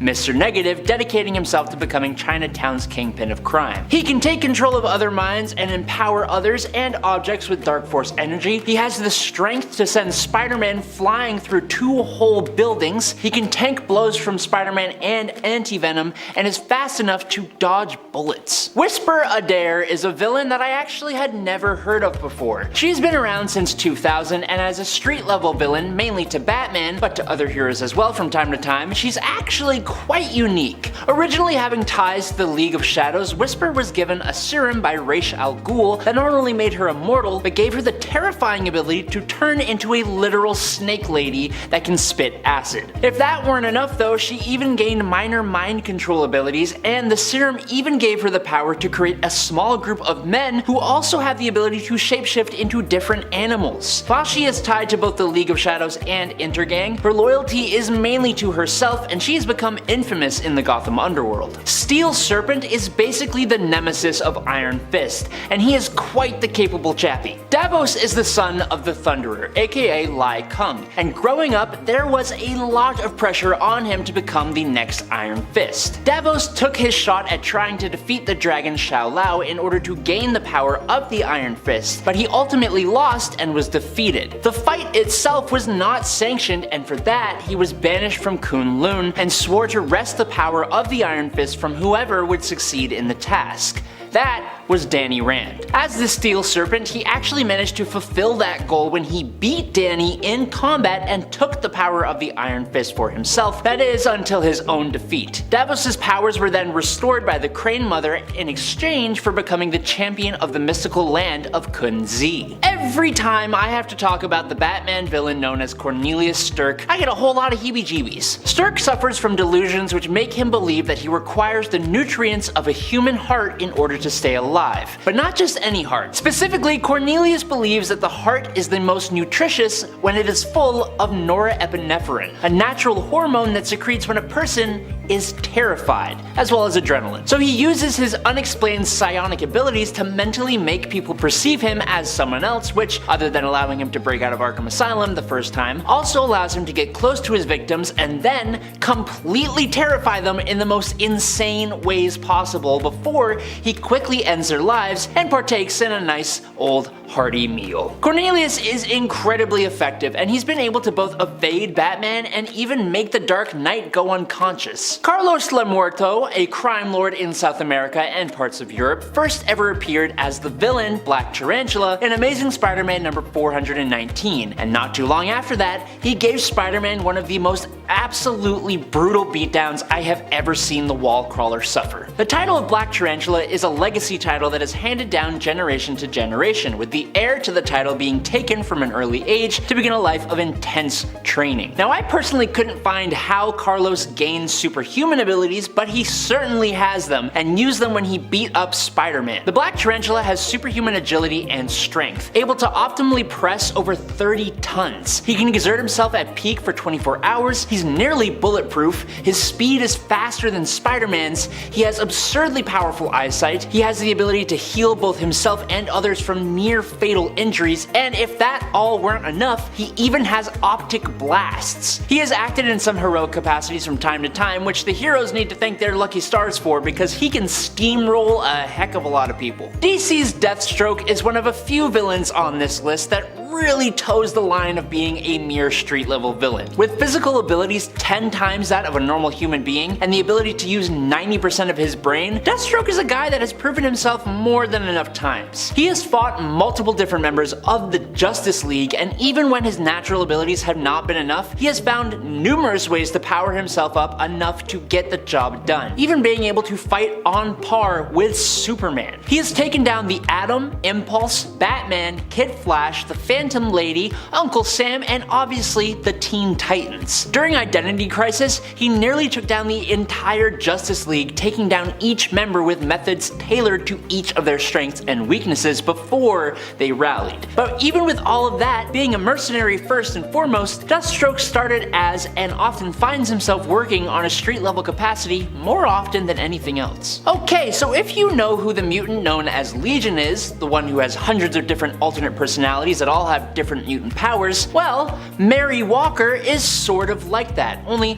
for Mary, she has only a handful of alternate personalities, and they just allow her to access the powers that as just Mary, she can't access. Those powers include limited amounts of pyrokinesis, telekinesis to move small objects, grabbing her dropped weapons, or even turning objects into armor, and telepathy, usually used to manipulate others, cause distractions, or influence people to do things without thinking, like grabbing their weapons. Her Mary persona is actually a pretty timid and quiet person, but her other main persona is Typhoid, who is more adventurous, lustful, and violent. She later adopted a few other personas like Bloody Mary, who was sadistic and brutal, and pretty much hated all men, and Zero, who was a cold, calculated, and militaristic person. Of all the characters on this list, I think Poison Ivy is by far not only the most powerful, but also the one who has the least amount of business being just a street level villain. Dr. Pamela Isley was was a brilliant botanist who knew everything there is to know about plant life. She managed to work her way up to a position researching plants at Wayne Enterprises, but was fired after suggesting using plant-based chemicals to develop brainwashing substances. As she was being escorted out by security, she spilled chemicals all over herself from her newest assignment and gained a connection to the green, an elemental force that connects all plant life. As a Batman villain, Ivy's goals aren't as simple as robbing banks and running gangs. She fights for the environment, using her connection over all plant life to really cause big problems, as her control over plant life can reach a global scale, and she's even put the Man of Steel under her control using her powerful toxins. Poison Ivy is basically a god in Batman street-level villain clothing. Brock Rumlow was a gang member and criminal in New York City from a young age. As an adult, he honed his criminal talents under the tutelage of Taskmaster and became a mercenary and assassin, eventually gaining the attention and approval of the Red Skull. Rumlow's physical abilities have been enhanced to the peak of human ability, rivaling Captain America himself. He is highly skilled in combat, and he at one point also gained the ability to fire energy blasts capable of vaporizing multiple dudes from his head thanks to the Terrigen Mists, but this was only temporary. A lot of his feats have been against Captain America, who he physically matches, but he has physically manhandled quite a lot of people and has taken the lives of many others with his bare hands. He has tanked some incredibly heavy hits and is often underappreciated for just how much damage he can both take out and dish out. Basically, if Captain America can do it, there's a good chance that Crossbones can do it too, which makes him pretty darn capable. And lastly, maybe more powerful than you think is a bit of a lie for this point, because when it comes to the Batman villain Bane, he is widely known to be wildly powerful, especially as he is the one infamous for breaking the bat. Other than breaking the bat, Bane is largely known for his incredible levels of strength, which is even impressive before he uses his venom, being much stronger than Batman himself. After being pumped full of venom though, he gains a low superhuman level of strength, becoming capable of lifting up to 3 tons, as well as becoming superhumanly durable, fast, and even gaining a level of superhuman healing. But his strength is only one half of the equation, because what some people forget is that Bane also has a genius level intellect without ever actually going to school. He is a polymath, expert tactician, escapologist, multilingual, and even has a photographic memory. You couple all of that with his martial skill, and it's easy to see why Bane has become one of the Dark Knight's most feared adversaries. Ben Reilly's Spider-Man once fought a demonic train, a possessed train. I love comic book writers because how did this idea even happen? I'm obsessed. The train does have a title. It is the 666 train, of course, all aboard the 666 train. Doctor Strange's death and death of Doctor Strange Spider-Man causes a lot of problems as it resulted in the magic used to keep certain magical threats captive loosening their hold, so all of these bad magical things started escaping. Not good. If you were wondering why Peter Parker wasn't handling this, it's because he was in a coma. Felicia, or Black Cat, was helping out because she didn't trust Ben that much to be a good Spider-Man, so lucky her. She also got to fight the demonic Polar Express. I think it's actually the New York City subway. The train is possessed, but it is also maybe like a portal to the underworld because there are dozens of demons coming out of it. The task was specifically to exorcise the 666 train. Ben and Black Cat succeeded by defeating all the demons coming out of it. I really hope this idea originated from someone missing their morning train one too many times. Okay, so this next villain antagonized a hero that I also can't believe exists and antagonized the villain right back. The Heckler was the hero. His powers are literally just be annoying. That's me. I don't know. I'm secretly the Heckler. The hero wasn't super popular, which means his villain's popularity is basically non-existent. They're also a little bit silly. Boss Glitter was the main antagonist of the first Heckler issue. Don't let the ridiculous name fool you. He is not a DIY king. He is a mob boss. A very dangerous mob boss with a little flair. I can't stress this enough. This villain looks ridiculous, but he is ruthless. He looks like a clown trying to impersonate Prince, but he controls the entire city with an iron fist. He uses old Mardi Gras masks to hide his face. The villain has a bunch of lieutenants that manage different parts of the city for him, and the Heckler keeps defeating them and throwing them in jail. So naturally, Boss Glitter wants the Heckler to heckle no more. When his lieutenants fail to end his comedy act, Glitter sends a bouquet of flowers with a bomb in them. The Heckler does still survive though, and we don't hear from Boss Glitter anymore. Not because something happened to him, but because something happened to the Heckler comics. They had bad sales, so it was cancelled after 6 issues. Boss Glitter does now live in my head rent-free though. His real name is Alessandro Hummer. I don't know why he chose Boss Glitter, never explained, maybe because glitter gets everywhere, I guess we'll never know. I do not personally know which Marvel writer sat down and decided to create a villain whose only power was juggling, but oh wow do I thank them for their service. Thank you Mark, thank you Elliot. Oddball is the character and he is, as stated, a juggler. That's it, that's his power. This guy doesn't have any special abilities other than really good hand-eye coordination. Oddball juggles dangerous things, so he is threatening. He juggles balls similar to like smoke grenades, and there are some with corrosive liquid inside. There are spiky edge balls, it's all very creative. There are more, but basically if you think the weapon can be made or put in a ball, he can juggle it. He was part of some bad guy teams like Death Throws. That was a team specifically made of evil jugglers. I am not lying, I promise you.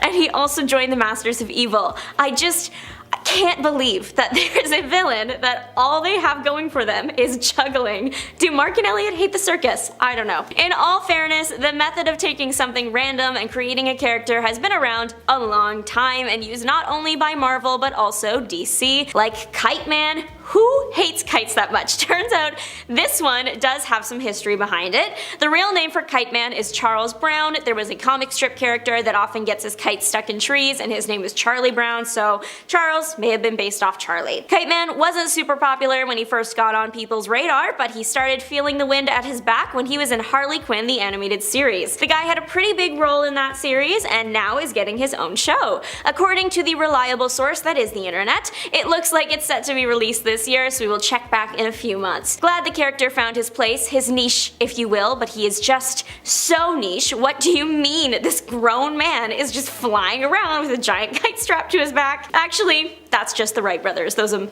American original aviators have quite a bit in common with Kite Man. Unique to Kite Man, of course, there are weapon kites like a trap net kite and a really, really big kite. People in the Marvel Universe have been trying to recreate the super soldier serum since it created Captain America. Not every trial goes well, and some go unbelievably poorly. Horace Littleton attempted to recreate the serum, but he wanted to add a little something. That something was, and since I'm not sure if we can say it here, take the first letters of long, slow, down. Okay, first letters of long, slow, down. Got it? I hope so.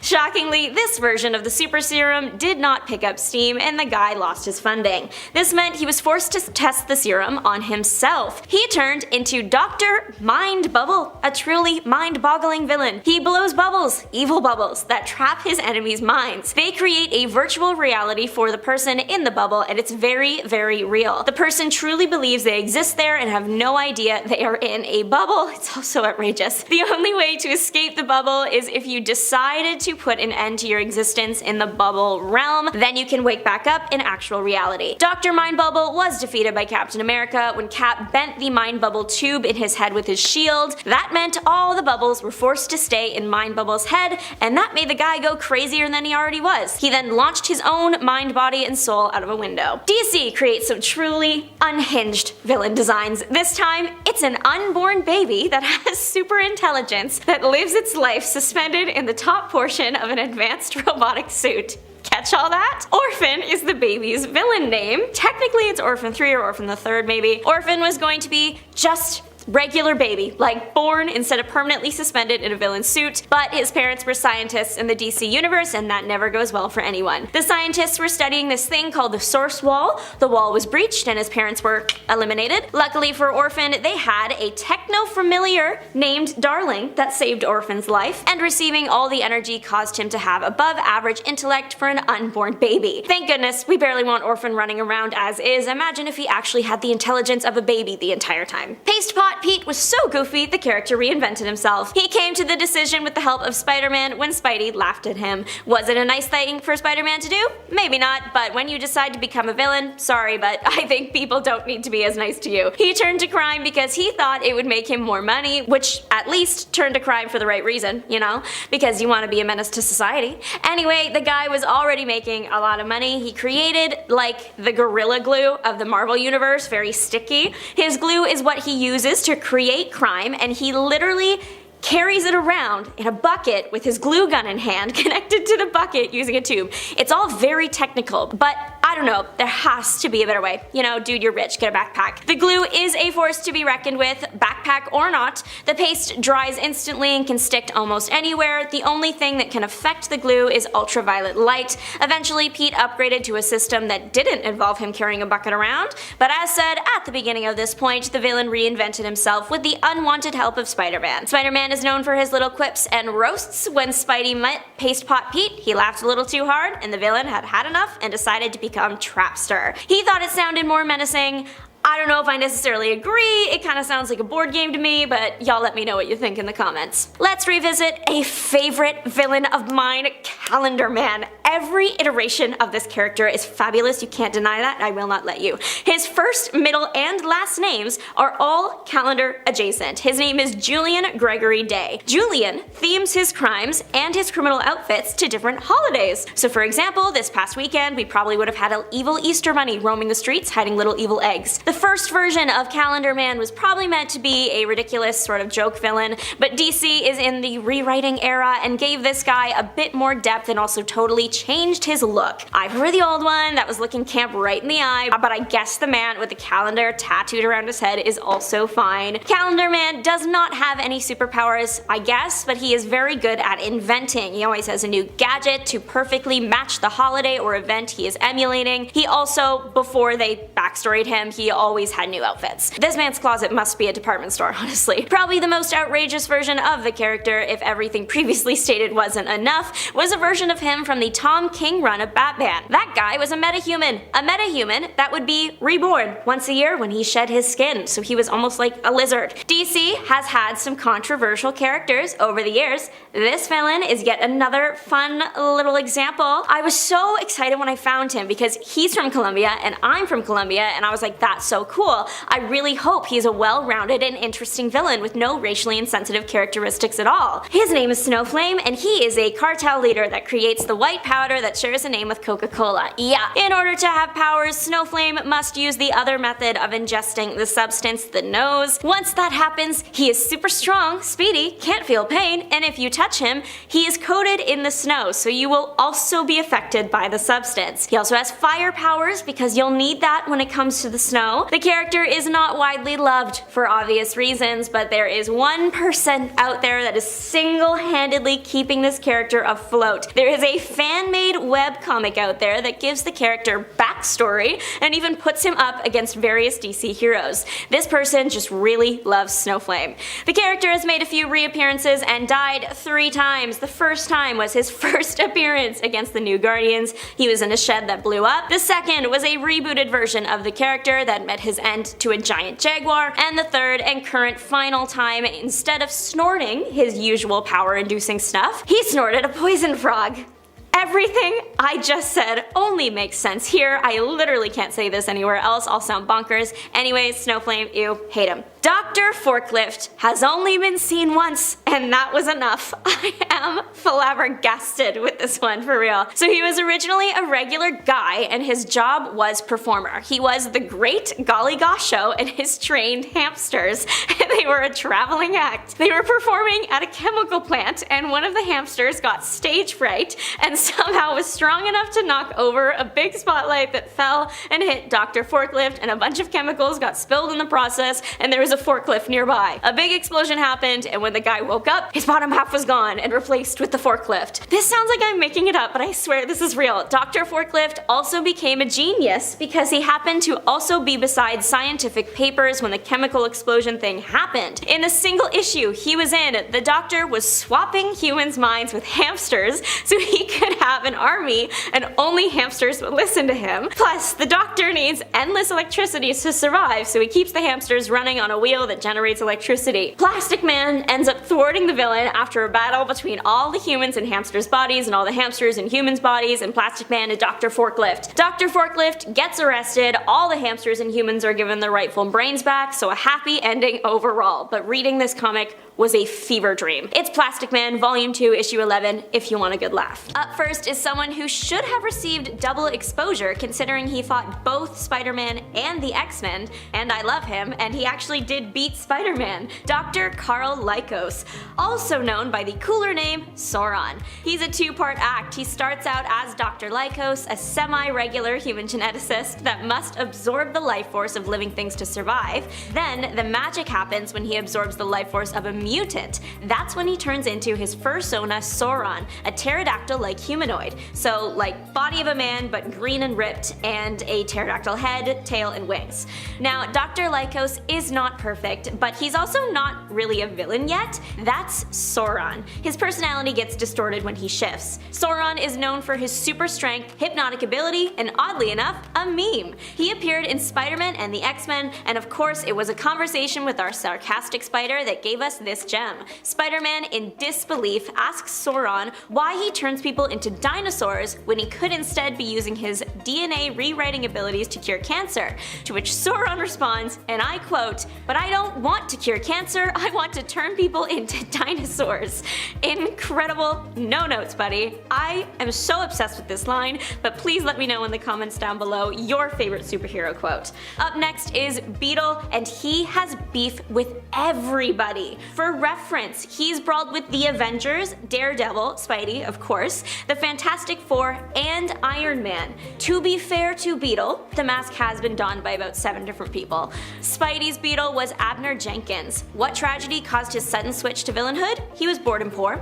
To rephrase, he was a talented mechanic working for an aircraft producer, but the job didn't pay very well and it just kinda was not that interesting to him. In search of something more, he decided the best way to gain international recognition was to make a suit of armor, call himself Beetle, and try to beat half of the Fantastic Four. Go big or go home.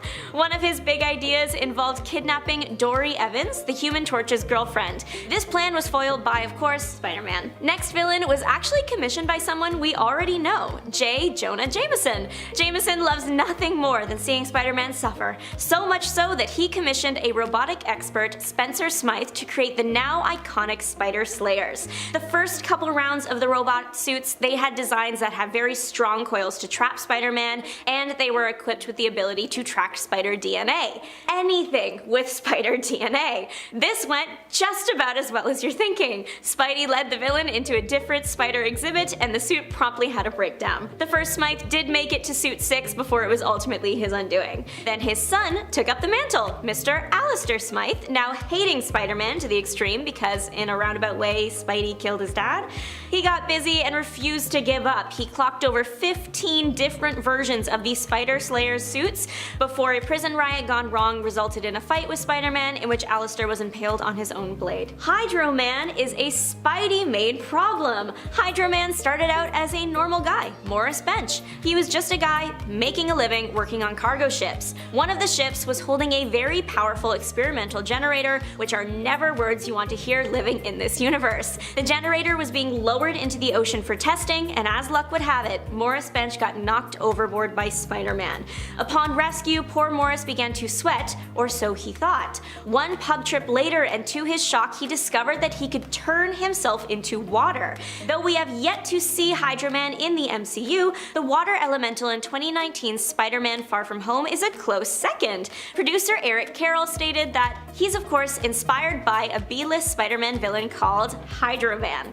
Though the elementals turned out to be fake, a couple were based on very real villains, in the Spider-Man universe anyway. I'm not saying I agree with our next villain, but I can't deny that she has a point. Coldheart, she's a skilled swordswoman, martial artist, and owner of 2 cryonic swords that freeze objects instantly. Coldheart believes that superheroes commit crimes against humanity too great to be ignored. When a hero saves a city, or sometimes even a planet, it comes with a lot of destruction and innocent civilian casualties. One of these civilian casualties once was what caused Kateri Deserantos to turn into Coldheart. Her son Joey was killed in a brawl between an unnamed villain and hero. Since that day, Kateri vowed to get revenge on the superheroes of the world. It's implied that she had acted out her revenge on a few heroes using a suit provided to her by the agency she was working for. She did go after Spider-Man, but stopped her pursuit after Spider-Man saved another villain's child. The child begged her to spare him, and he quite literally thawed her heart. What thawed mine 9 was the Christmas edition for Miss Coldheart and the story of her arrest. It's no secret this woman has been through it and she misses her son so much that she still gives him Christmas presents. Spider-Man tracked Coldheart to her apartment, seeing her through the window gifting presents to her family. She was shortly arrested after, and when Spider-Man entered the premises, he discovered that her family was actually inanimate dolls. Feeling sorry for her, he left a gift at her prison window, a framed photo of her family. Our next foe not only fought Spider-Man physically, but also mentally. Miles Warren, later Jackal, was a biochemistry professor at Empire State University. While teaching there, he fell in love with his student, Gwen Stacy, Spider-Man's girlfriend at the time. When Gwen Stacy did unfortunately die, Miles blamed Spider-Man and began attempting to clone humans. This is when he turned into the villain Jackal. He worked to create clones of Gwen Stacy and Peter Parker, and through analyzing Peter's cells, he discovered that Peter was Spider-Man. He succeeded in creating a horrible version of Gwen that could degenerate any living thing she touched. He also created a clone of himself that Spider-Man had to defeat to save his best friend. Jackal is incredibly smart, strong, and agile. One of my personal favorite villains on this list is White Rabbit, civilian name Lorena Dodson. She had a good life. She grew up in a wealthy family. It was just a bit boring for her. She married a significantly older man at age 25, which ended up turning into the catalyst for her life of crime. She killed her husband and used the inheritance she received from the accident to purchase all the tech she'd need for her new crime-filled lifestyle. White Rabbit is incredibly intelligent and grew up reading to escape her mundane life. The novels later inspired her criminal activities. She ended up planning a Lewis Carroll-inspired robbing spree with popular Spider-Man villain Venom. Why Lewis Carroll? He wrote Alice in Wonderland and she's White Rabbit, one of the characters. Some of her other robberies include fast food restaurants and book fairs. I love her, she's camp, and I'm obsessed. She later was hired as part of a villain army to kill, surprisingly not Spider-Man, but Mr. Negative. Mr. Negative originated out of a gang in China called the Snakeheads, which was heavily involved in human trafficking. During a trip in which he was helping transport slaves from China to the USA, the ship crashed and he stole the identity of Martin Lee, a deceased slave.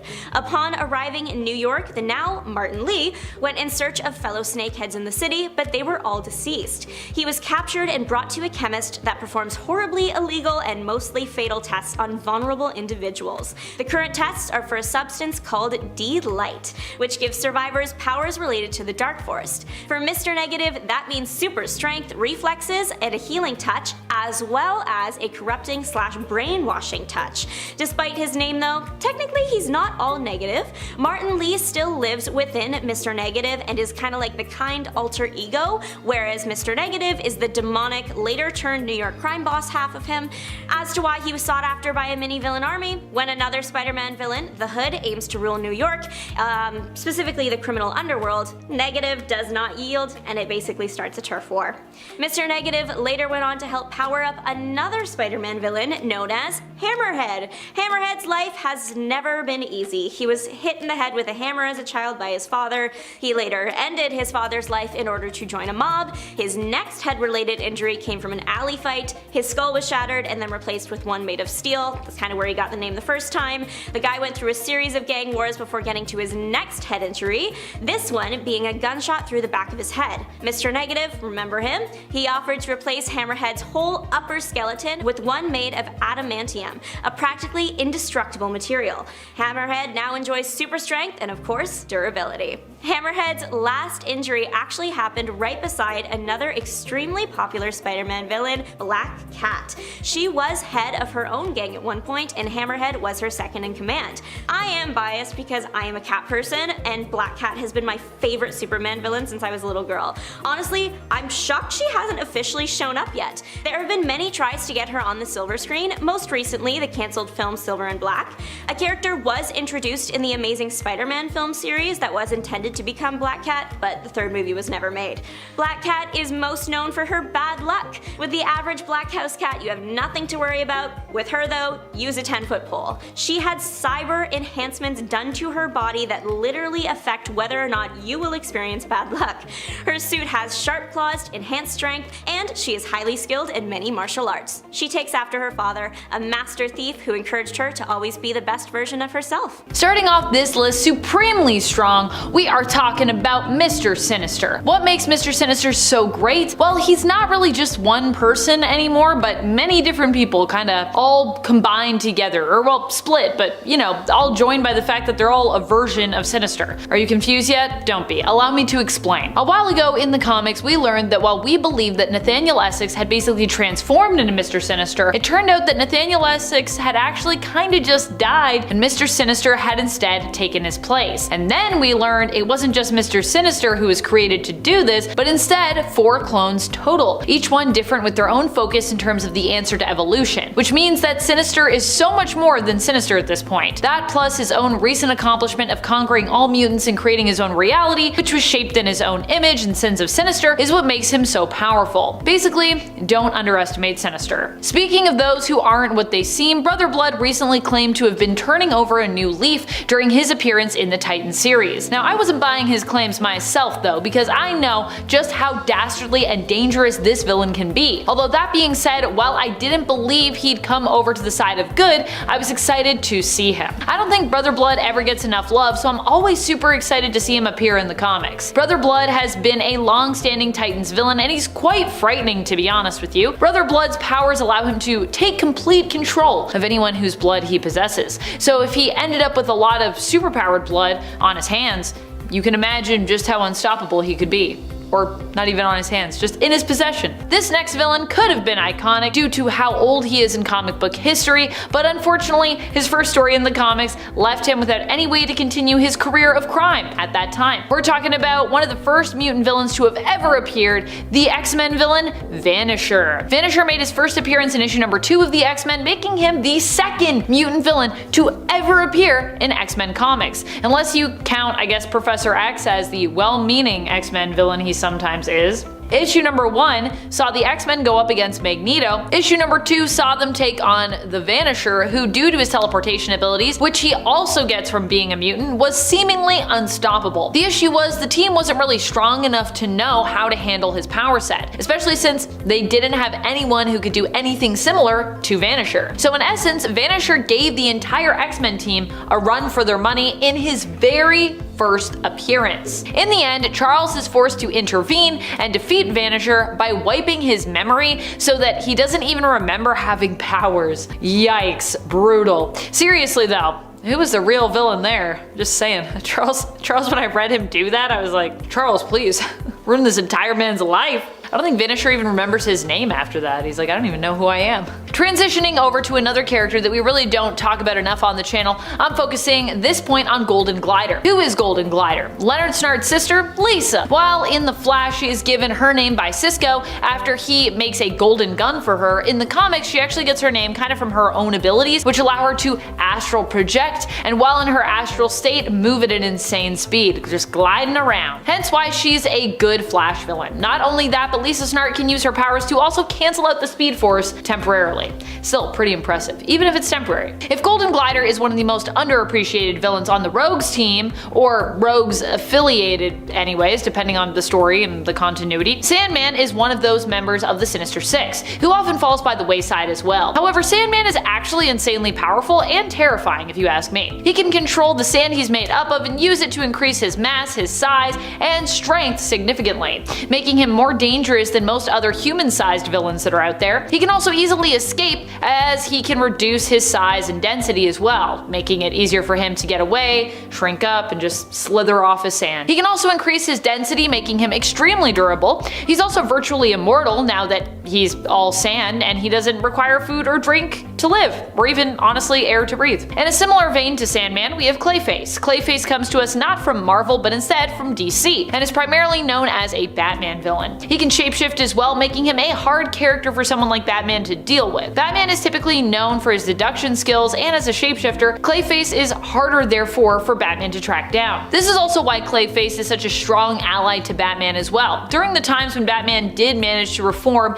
and recruit Basil to the Bat family. While people might consider Clayface as more of a joke villain somewhat, in part thanks to his marvelous appearance in the hilarious Harley Quinn animated series as a member of Harley's crew, the fact remains maintains that his abilities are impressive, including size alteration, density control, shapeshifting, super strength, super durability, and Carlo can even mimic people's powers because he adopts not just their appearance and their likeness and their voice, but also basically is just copying their DNA. So yeah, he can have superpowers too. Clayface and Sandman are definitely both impressive for their power set, but when it comes to fighting prowess, this next villain is honestly pretty hard to beat. Not only that, but he is insanely intelligent, which also helps him to navigate more challenging fights where he might be at a disadvantage going in. We're talking about Tony Masters' Taskmaster. While Taskmaster might have a kind of goofy name, his power set is honestly pretty impressive. He has photographic reflexes. What does that mean? It allows him to learn any style of fighting or martial arts simply by watching it. His abilities don't end there either. He can even learn other useful physical skills,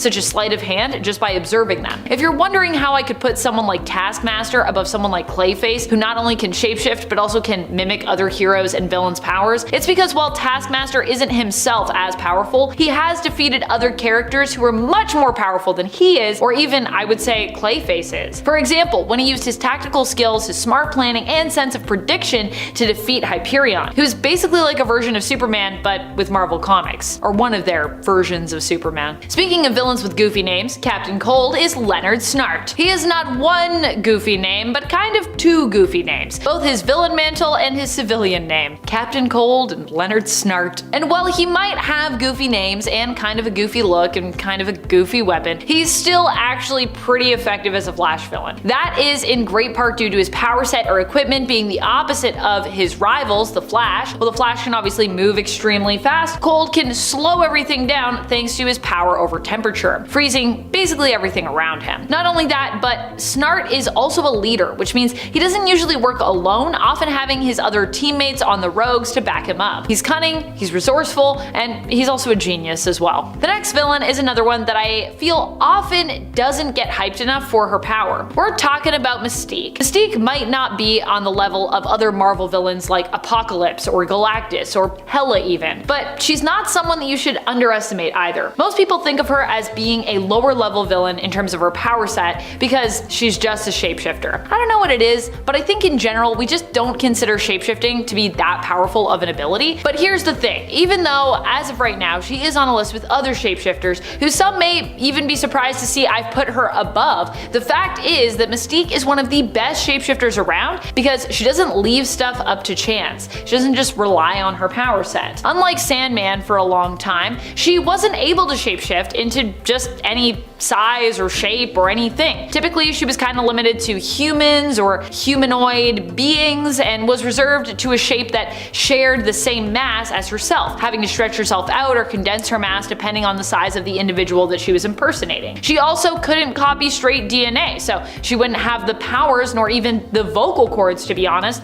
of the person that she was mimicking. So Mystique actually had to make up for all of that with her own skill sets, making her a master impersonator and actor, able to convince you she's pretty much anyone thanks to her observational skills and the hard work that she puts in. And to me, I not only think that's more impressive, I also think that honestly makes her more powerful. Because even if, you know, something were to happen, she didn't have her powers, she would still be pretty OP.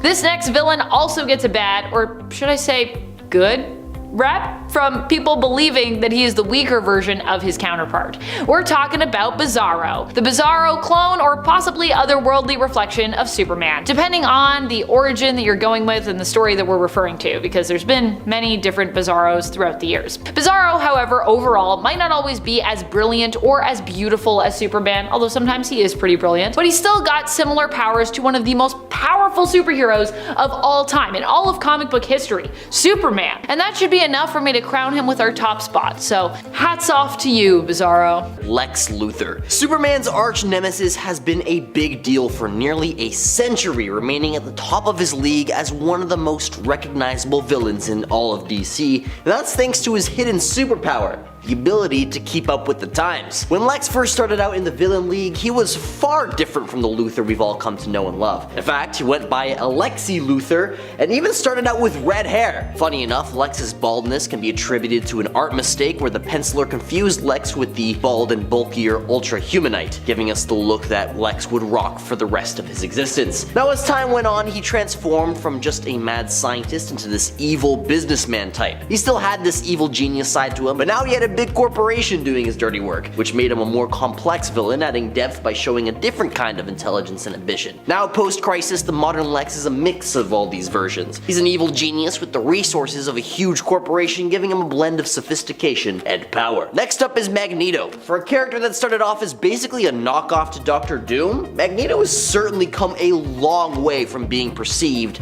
as just a mere villain. Of course, at first glance, he might seem like a bad guy bent on destroying humans, but his journey is deeper than that. His haunting origin story led him to believe that mutants should rule, given how humans treated mutants so poorly. As time rolled on, Magneto's story got twisty. Sometimes he teamed up with the good guys, showing a different side. He even began understanding the importance of working together with humans, at least on occasion. His character evolved, showcasing moments of empathy and understanding. I mean, sure, he still does clash with the X-Men, but his motivations and actions have changed. He's a prime example of a villain who's undergone a roller coaster journey, blurring the lines between good and bad. If you're enjoying the video so far, please support the channel by pressing like, subscribing to Top 10 Nerd, and ringing that notification bell. Jason Todd. When this iteration of Robin first popped up in Batman comics, he was just a redhead acrobat sidekick, which is a far cry from the anti-hero we know today. His origin story changed over time from being a determined kid wanting to be Batman's sidekick to having a more darker, tragic past after Crisis on Infinite Earths. Now this guy wasn't just another Robin. He was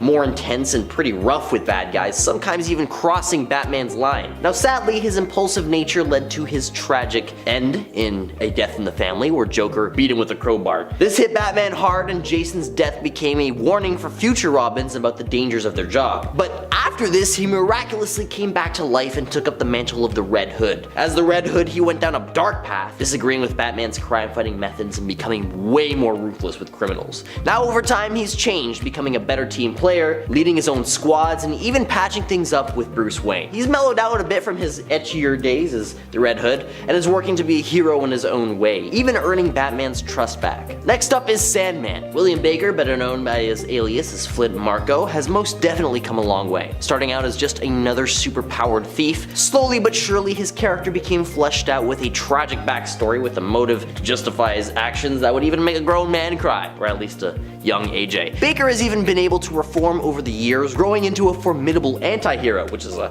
far cry from his initial appearance as a two-dimensional robber that got beaten by Spidey with a vacuum cleaner. Now, before all that, in his childhood, his dad wasn't around, his mom struggled with substance abuse, and bullies made his life miserable. When he finally stood up for himself, he got a taste for power, and that's when things took a turn. Flint started being a bully himself, letting others do his work because school wasn't his thing, but his path got even rockier when he messed with football games for money and then got kicked out of school. Then came his stint in prison, but that didn't hold him for long. After he escaped, he ended up in a nuclear test and survived, gaining these insane sand powers. Instead of turning his life around though, he chose the wrong path again, becoming the Sandman, using his powers for crime. Boy was he good at it, even being a founding member of the Sinister Six and the Fantastic Four. Now Sam Raimi's Spider-Man 3, a film which most people would rather forget happened, revealed that all his villainy had been an attempt to save his terminally ill daughter, adding a touch of humanity to justify his actions and proving that deep down he's not such a bad guy. In fact, he would go on to fight alongside heroes in the Outlaws and the Wild Pack, and even as a reserve Avenger. While he continues to work against the law, there's still that spark of good which comes out every now and then. Catwoman. Ever since her debut in Batman comics, she's undergone some major transformations, making her one of the most dynamically changing villains. Initially seen as a Gotham baddie, she's now more of an anti-hero. She's been part of different groups like the Justice League and the Outsiders, proving that she's not all bad, especially after her and Batman's rocky engagement. Her backstory's been all over the place too. Before a big DC event, she had memory loss from a plane crash, but then another story, she was a dominatrix turned burglar, which is definitely crazy. Now one huge change came in 2015 when she smooched another Catwoman, which was a huge deal for the LGBTQ+ community and representation in comics. Now sometimes in her backstory she knows her parents, other times she grows up in an orphanage. Her sister's in and out of the picture depending on which story you read. And her moral code is definitely all over the place. villains. Sometimes she's not into eliminating people at all, but other times, when her loved ones are in danger, she is quick to throw down. Black Adam. He started off as a baddie due to his family mess. He claimed that he was innocent in some serious stuff involving Captain Marvel's folks, and it turned out that he wasn't the guilty party. But even with his newfound good guy claim, he ended up causing trouble with the Justice Society, teaming up with the bad guys at first, the Injustice League. Later on, after some brain surgery to remove a tumor, he switched sides again, helping the good guys beat the bad ones. He even helped the Justice Society in a huge fight against this demon dude. Now, they were weary about letting him join the team because of his super shady past, but eventually they gave him a chance. The thing is, he couldn't shake his old ways entirely. He and some pals went a bit too extreme, deciding to take justice into their own hands by offing a terrorist, which caused a huge fight in the Justice Society again. Even though he had moments of being a hero, his past just kept on haunting him. He had ups and downs, sometimes doing good, sometimes causing chaos, but lately he's been leaning more towards the hero stuff, teaming up with big leagues like the Justice League. But the big question hanging over him is whether he'll stay on the hero path or slip back into his dark side. Thanos, the big baddie from the Marvel Universe, didn't always look the same or act the same in comics or in movies. When he first popped up in the 70s, he was this skinny, less wrinkly purple guy, but as time passed, artists beefed him up to resemble the much bulkier villain we recognize today. This dude didn't just change physically though. He started out as a shady character, working behind the scenes and using gadgets for power, but later, he upgraded to this super powerful being wielding insane cosmic abilities, culminating in the infamous Snap. But he didn't always stay a full-time bad guy. Sometimes he teamed up with the good guys, which was pretty weird, and in a comic series called Infinity, he even got his own squad of followers, making him way more organized in his evil deeds. They did lots of changes for the movies too. In Infinity War, Thanos wasn't just this evil guy for the sake of it. He had the idea to make the universe better by destroying half of anything, which was pretty crazy. Doctor Doom, usually the thorn in the side of Fantastic Four, but once in a blue moon, he pulls off a move that makes you think twice about his villainous ways. In this wild Marvel showdown called Secret Wars in 2015, Doom did the unthinkable, admitting that Reed Richards, Mr. Fantastic himself,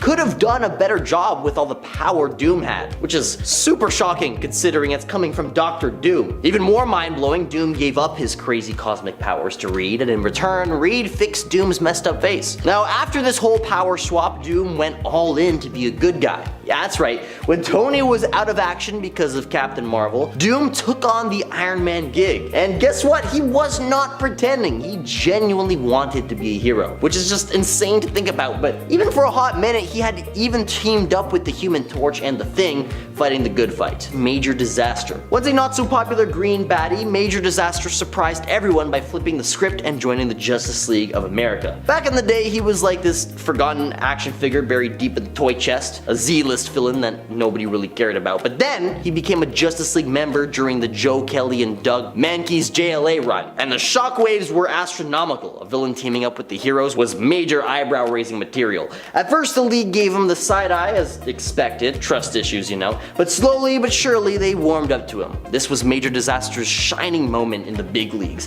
Fans cheered for his unexpected turnaround. But then, eventually, after the story arc, he panicked. He just vanished. Fans were pretty bummed because they wanted more, but he's been missing in action ever since. Mr. Freeze, initially known as Dr. Victor Fries or Mr. Zero, started off as a typical icy antagonist in the world of comic books. But let me tell you, his story took a wild turn in 1992 with that Batman the Animated Series episode called Heart of Ice. You see, before that, it was just your run-of-the-mill baddie chilling out in the background of Batman's world, but then something magical happened. The animated series reimagined Mr. Freeze, giving him depth that we'd never seen before. And his voice, oh man, he had this deep, haunting voice that made you just feel his pain. Suddenly, Freeze wasn't just freezing Gotham, he was a guy wrecked by sadness and revenge. The core of this story revolved around his wife, Nora. Freeze was desperately trying to save her from a terminal illness, but big corporate greed and a tragic lab accident with cryogenic stuff turned him into a guy who can't survive outside of an ice suit. But then things got icy in a bad way. Remember Arnold Schwarzenegger as Mr. Freeze in that Batman and Robin movie? Yeah, the one with all the cold puns, like chill out and ice to meet you. It was a goofy take that turned Freeze into a walking joke, and unfortunately that's what many folks still remember him as to this day. In the comics, Freeze stayed close to the serious version from the animated series until the New 52 reboot shook things around. Scott Snyder took Freeze in a different direction, making him way less sympathetic by altering his backstory. Suddenly Nora wasn't his wife anymore, just some girl with a made-up illness, and the guy guy who pulled the plug on his research, surprise surprise, it was none other than Bruce Wayne himself,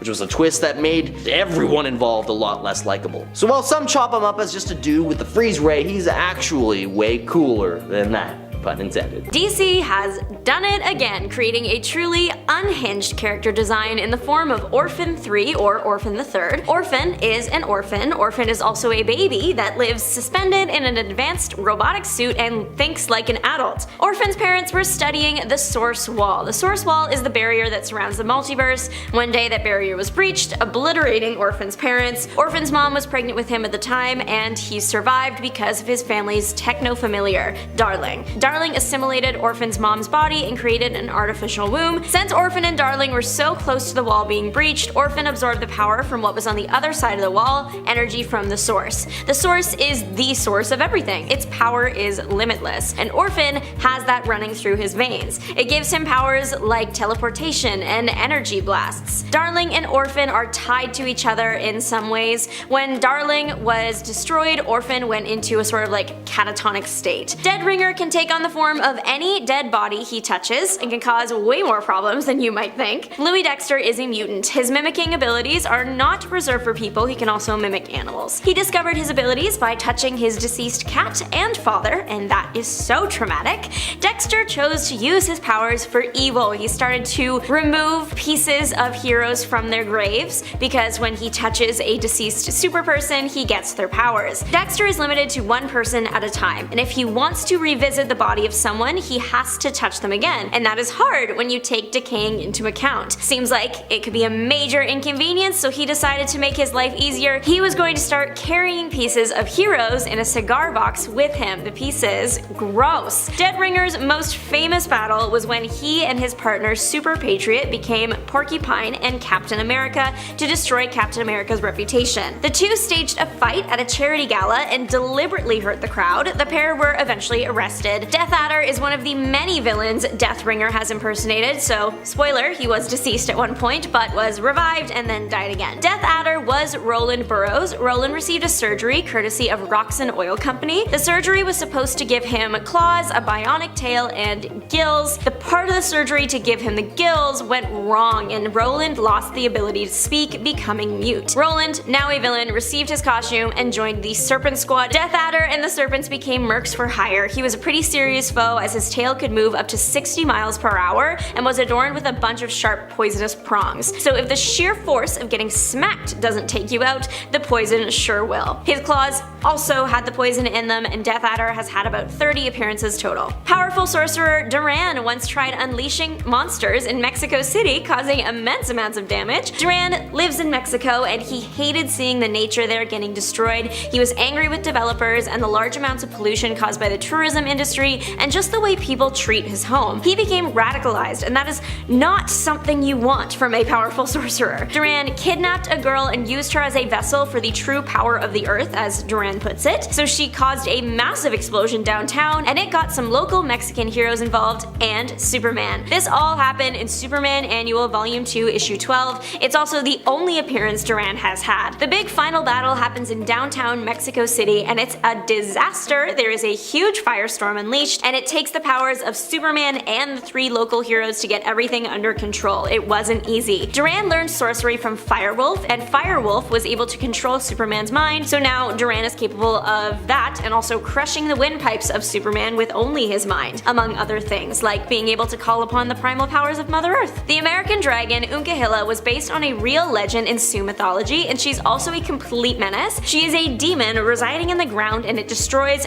everything around her, especially the surface and anyone on it. She has bad vibes to the point where she can pollute the soil she just passes through, making it unusable. Unkahilla is somewhere between 30 to 50 feet long. She terrorizes the local indigenous communities, kidnapping people, swallowing people whole, destroying the food supply. Literally not the kind of pest you want in your garden. She can also create monster children that are like mini hers. She needed to be exterminated, and Wolverine was around and ready to help, so he went to take her down. Only she was a tough fight. It wasn't until her heart was separated from her body that she finally went down. Sticks and Stone have very different origin stories, but they cause trouble together like they are brothers. Sticks was originally homeless, and Stone was on a team of scientists doing experimental cancer research. The team of scientists were offering compensation for anyone willing to be experimented on, so Styx signed up. Stone had an interesting theory that he was unauthorized to test. Stone thought that someone could become immune to cancer the same way someone can become immune to snake bites. Of course, he did run the test on Styx, and of course it ended in the worst way.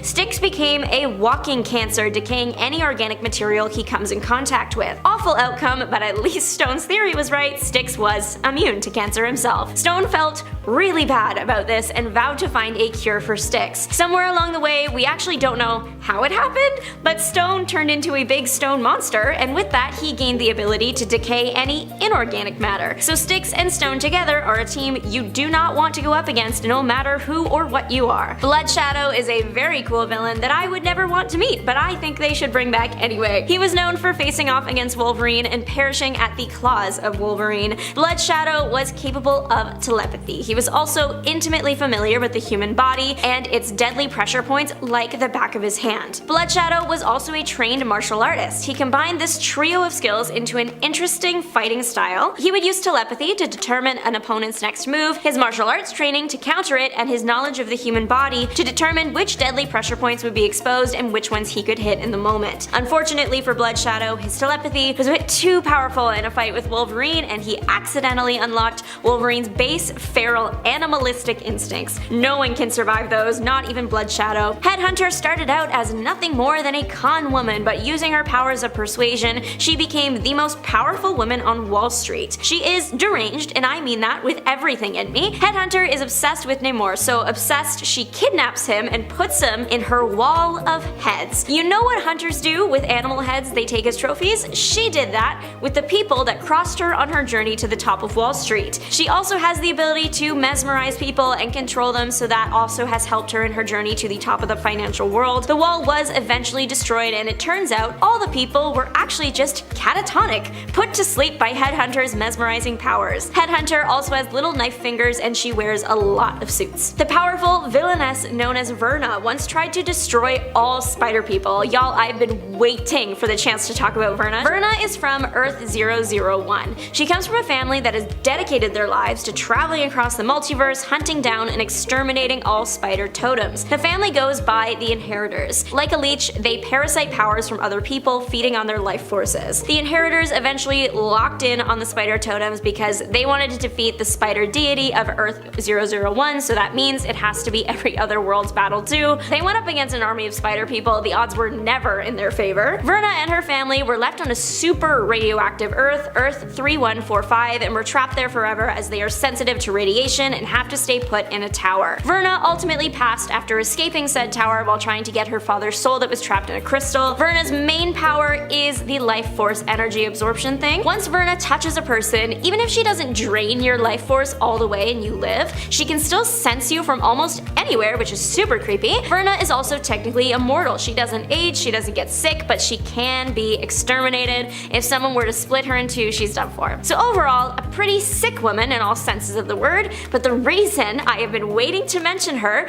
one of my favorite movies when I was a little girl was Barbie Fairytopia. The main villain in that movie was La Verna, and she looks exactly the same as Marvel's Verna. Look at the hair and look at the names, they are the same. I am not saying they copied Barbie, but there are clues. Deathstalker was once a wealthy man from a prestigious family, then he decided to become a criminal. He invented something called the T-Ray or Time Displacer Ray. When used, it transports its victims to an interdimensional void for a few hours. When used, the ray looked really scary because it would make people dissolve before your eyes. It wasn't until hours later that you would find out the person was actually fine. In a fight with Daredevil, his gun exploded and it sent him to the limbo-like realm permanently. He eventually figured out how to get back to Earth, but the catch was he could only be here for up to like 5 hours before he was pulled back to limbo. During the 5 hours, he appeared like he was a phantom, and he really used that to his advantage, stealing tech and creating cybernetic death grip devices to put in his gloves. Including his Dead Ringer appearance, Deathstalker has appeared about 24 times. Dr. Doom is always a villain that many people already put on a pedestal.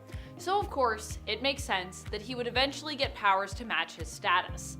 This all went down during the 2015 Secret Wars event when Dr. Doom was elevated to the status of not just Emperor, but God, becoming God Emperor Doom, after being the only person willing to challenge the Beyonders during the final moments of the incursion.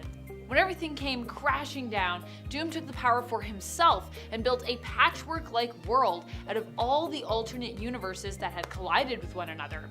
It was later revealed that to have absolute power and shape reality, he'd actually been using the powers of Molecule Man, who was kept hidden away.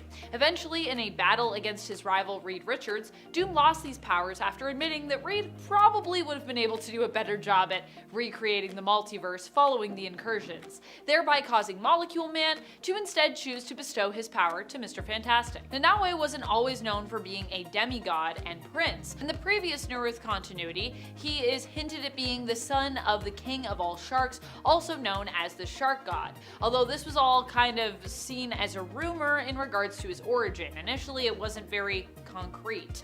He wouldn't become a god over time necessarily, but instead would have this origin more firmly established as being his true origin as time went on in the comics. In the Prime Earth continuity and the Harley Quinn animated series today, this is firmly cemented as King Shark's origins, making him a demigod. In fact, even in the newest Suicide Squad Kill the Justice League game, he's also a god.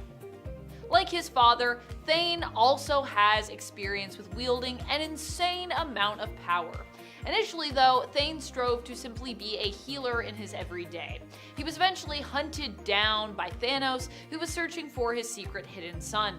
Thane, being an Inhuman, didn't have powers yet when Ebony Maw first found him, but as a hybrid Inhuman and Eternal child, his powers were triggered and brought to the surface after undergoing Terrigenesis. This drastically changed his appearance and gave him an insta-kill power, where everyone within a certain, rather large radius of him would be killed simply by being near him, which is a pretty traumatizing thing to happen when you're like, I want to save people. Oh my gosh, my powers kill everyone.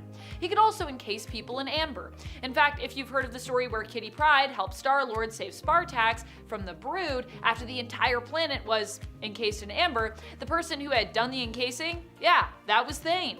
Thane would not only have insane power just from these abilities, but also would for a time have, get this, the Phoenix Force. Don't worry though, Thane would later lose the Phoenix Force after becoming trapped in the God Quarry, where he remains, or at least where he remains at the time of this recording, until I guess we remember him and pull him out of the God Quarry.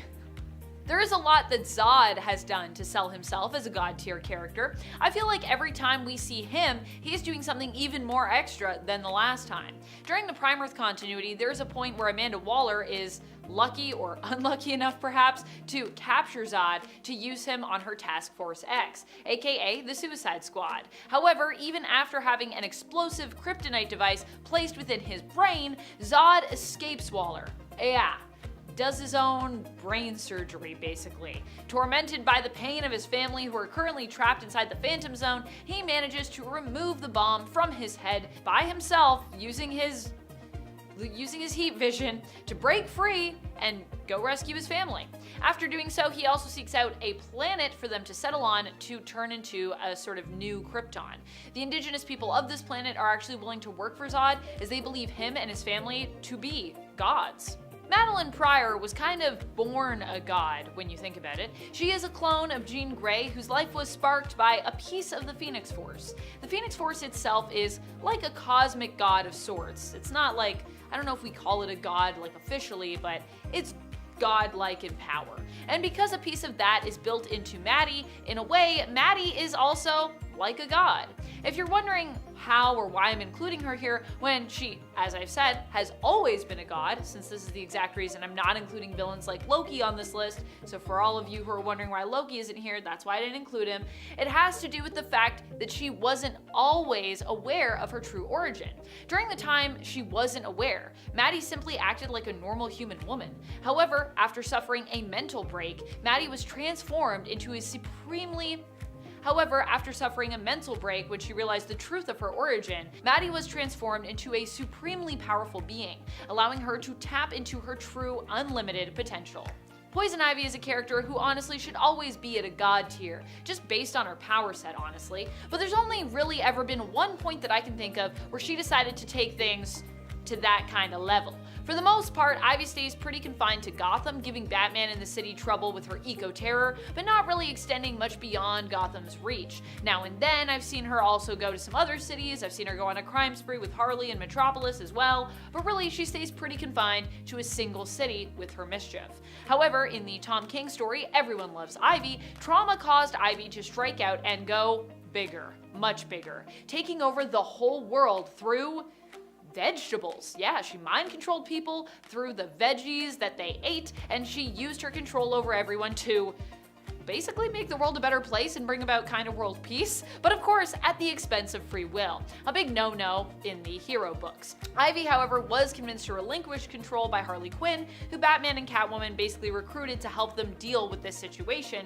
and ended up giving up her influence and her power at the end of the story as a result. Owen Reese was just a normal man before he received powers that made him a god, or at least put him on that level. He was a lab technician when one day, fixing an atomic device, he just poked a hole through the universe and into the multiverse, accidentally reaching across space and time into the universe of the Beyonders, and tapping into a massive amount of power there. This power would put him on an omnipotent and omniscient level, allowing him to rearrange the molecules of matter and even energy. He could even do that with organics, although for a long time there was a psionic barrier in place so that he wouldn't do that, because it's pretty messed up, even for a villain. Molecule Man can also warp reality on a massive galactic scale. It's really weird to think of this next villain as a god, but even he has earned that status before in the comics. I know, it's crazy. And strangely, it's actually happened more than once, sort of. The other version of the character who was imbued with god powers was from an alternate reality, admittedly, but even in the main continuity, Joker has gone god tier. In this case, it all went down when he managed to trick Superman fan and often mischievous antagonist, Mr. Mxyzptlk. Mr. Mxyz only intended to give Joker 0.01% of his power, but instead, he accidentally gave him 99.99%. Yeah, yikes. Needless to say, Joker most definitely did not use this power to do anything good. Eating China as though it were takeout, yeah, super weird and super scary, and tormenting Batman daily and killing him only to res him the next day so that he could do that all over again. It should surprise no one that of course there was a time when Thanos became an almost literal god. When and where was this? In an alternate future that ended up being erased, but where CGR, aka Cosmic Ghost Rider, still hails from, even though it doesn't exist. This was a future where Thanos had committed to winning over Death's Heart by destroying not just half of all life in the galaxy, but all life in the galaxy. He had eradicated life down to the point that only a few people remained, and eventually only he did. This King Thanos, who was a ruler of the universe, brought in his past self to eliminate him. However, this reality was erased when the younger Thanos refused to do his older self's bidding, and despite all his power, still saw King Thanos as being weak. Rude. Cersei went from being a very powerful witch to being a literal goddess. How did this happen? Well, in Justice League Dark, we learned of the Witch-Marked, powerful women who had pieces of Hecate's power hidden away within themselves. Diana Prince, aka Wonder Woman, is revealed to be one of these individuals as we discover, who they all are, or so we think, as it's later revealed that Cersei was also secretly one of Hecate's chosen Witch-Marked. She uses her attachment to Hecate to devise a plot to steal all the power from the other Witch-Marked and Hecate herself. Cersei actually succeeds in this, surprisingly, and so gains a godly amount of power, putting her on the level of the goddess of magic, Hecate herself. In fact, because there is no Hecate after that, she basically is the new Hecate. Pretty crazy.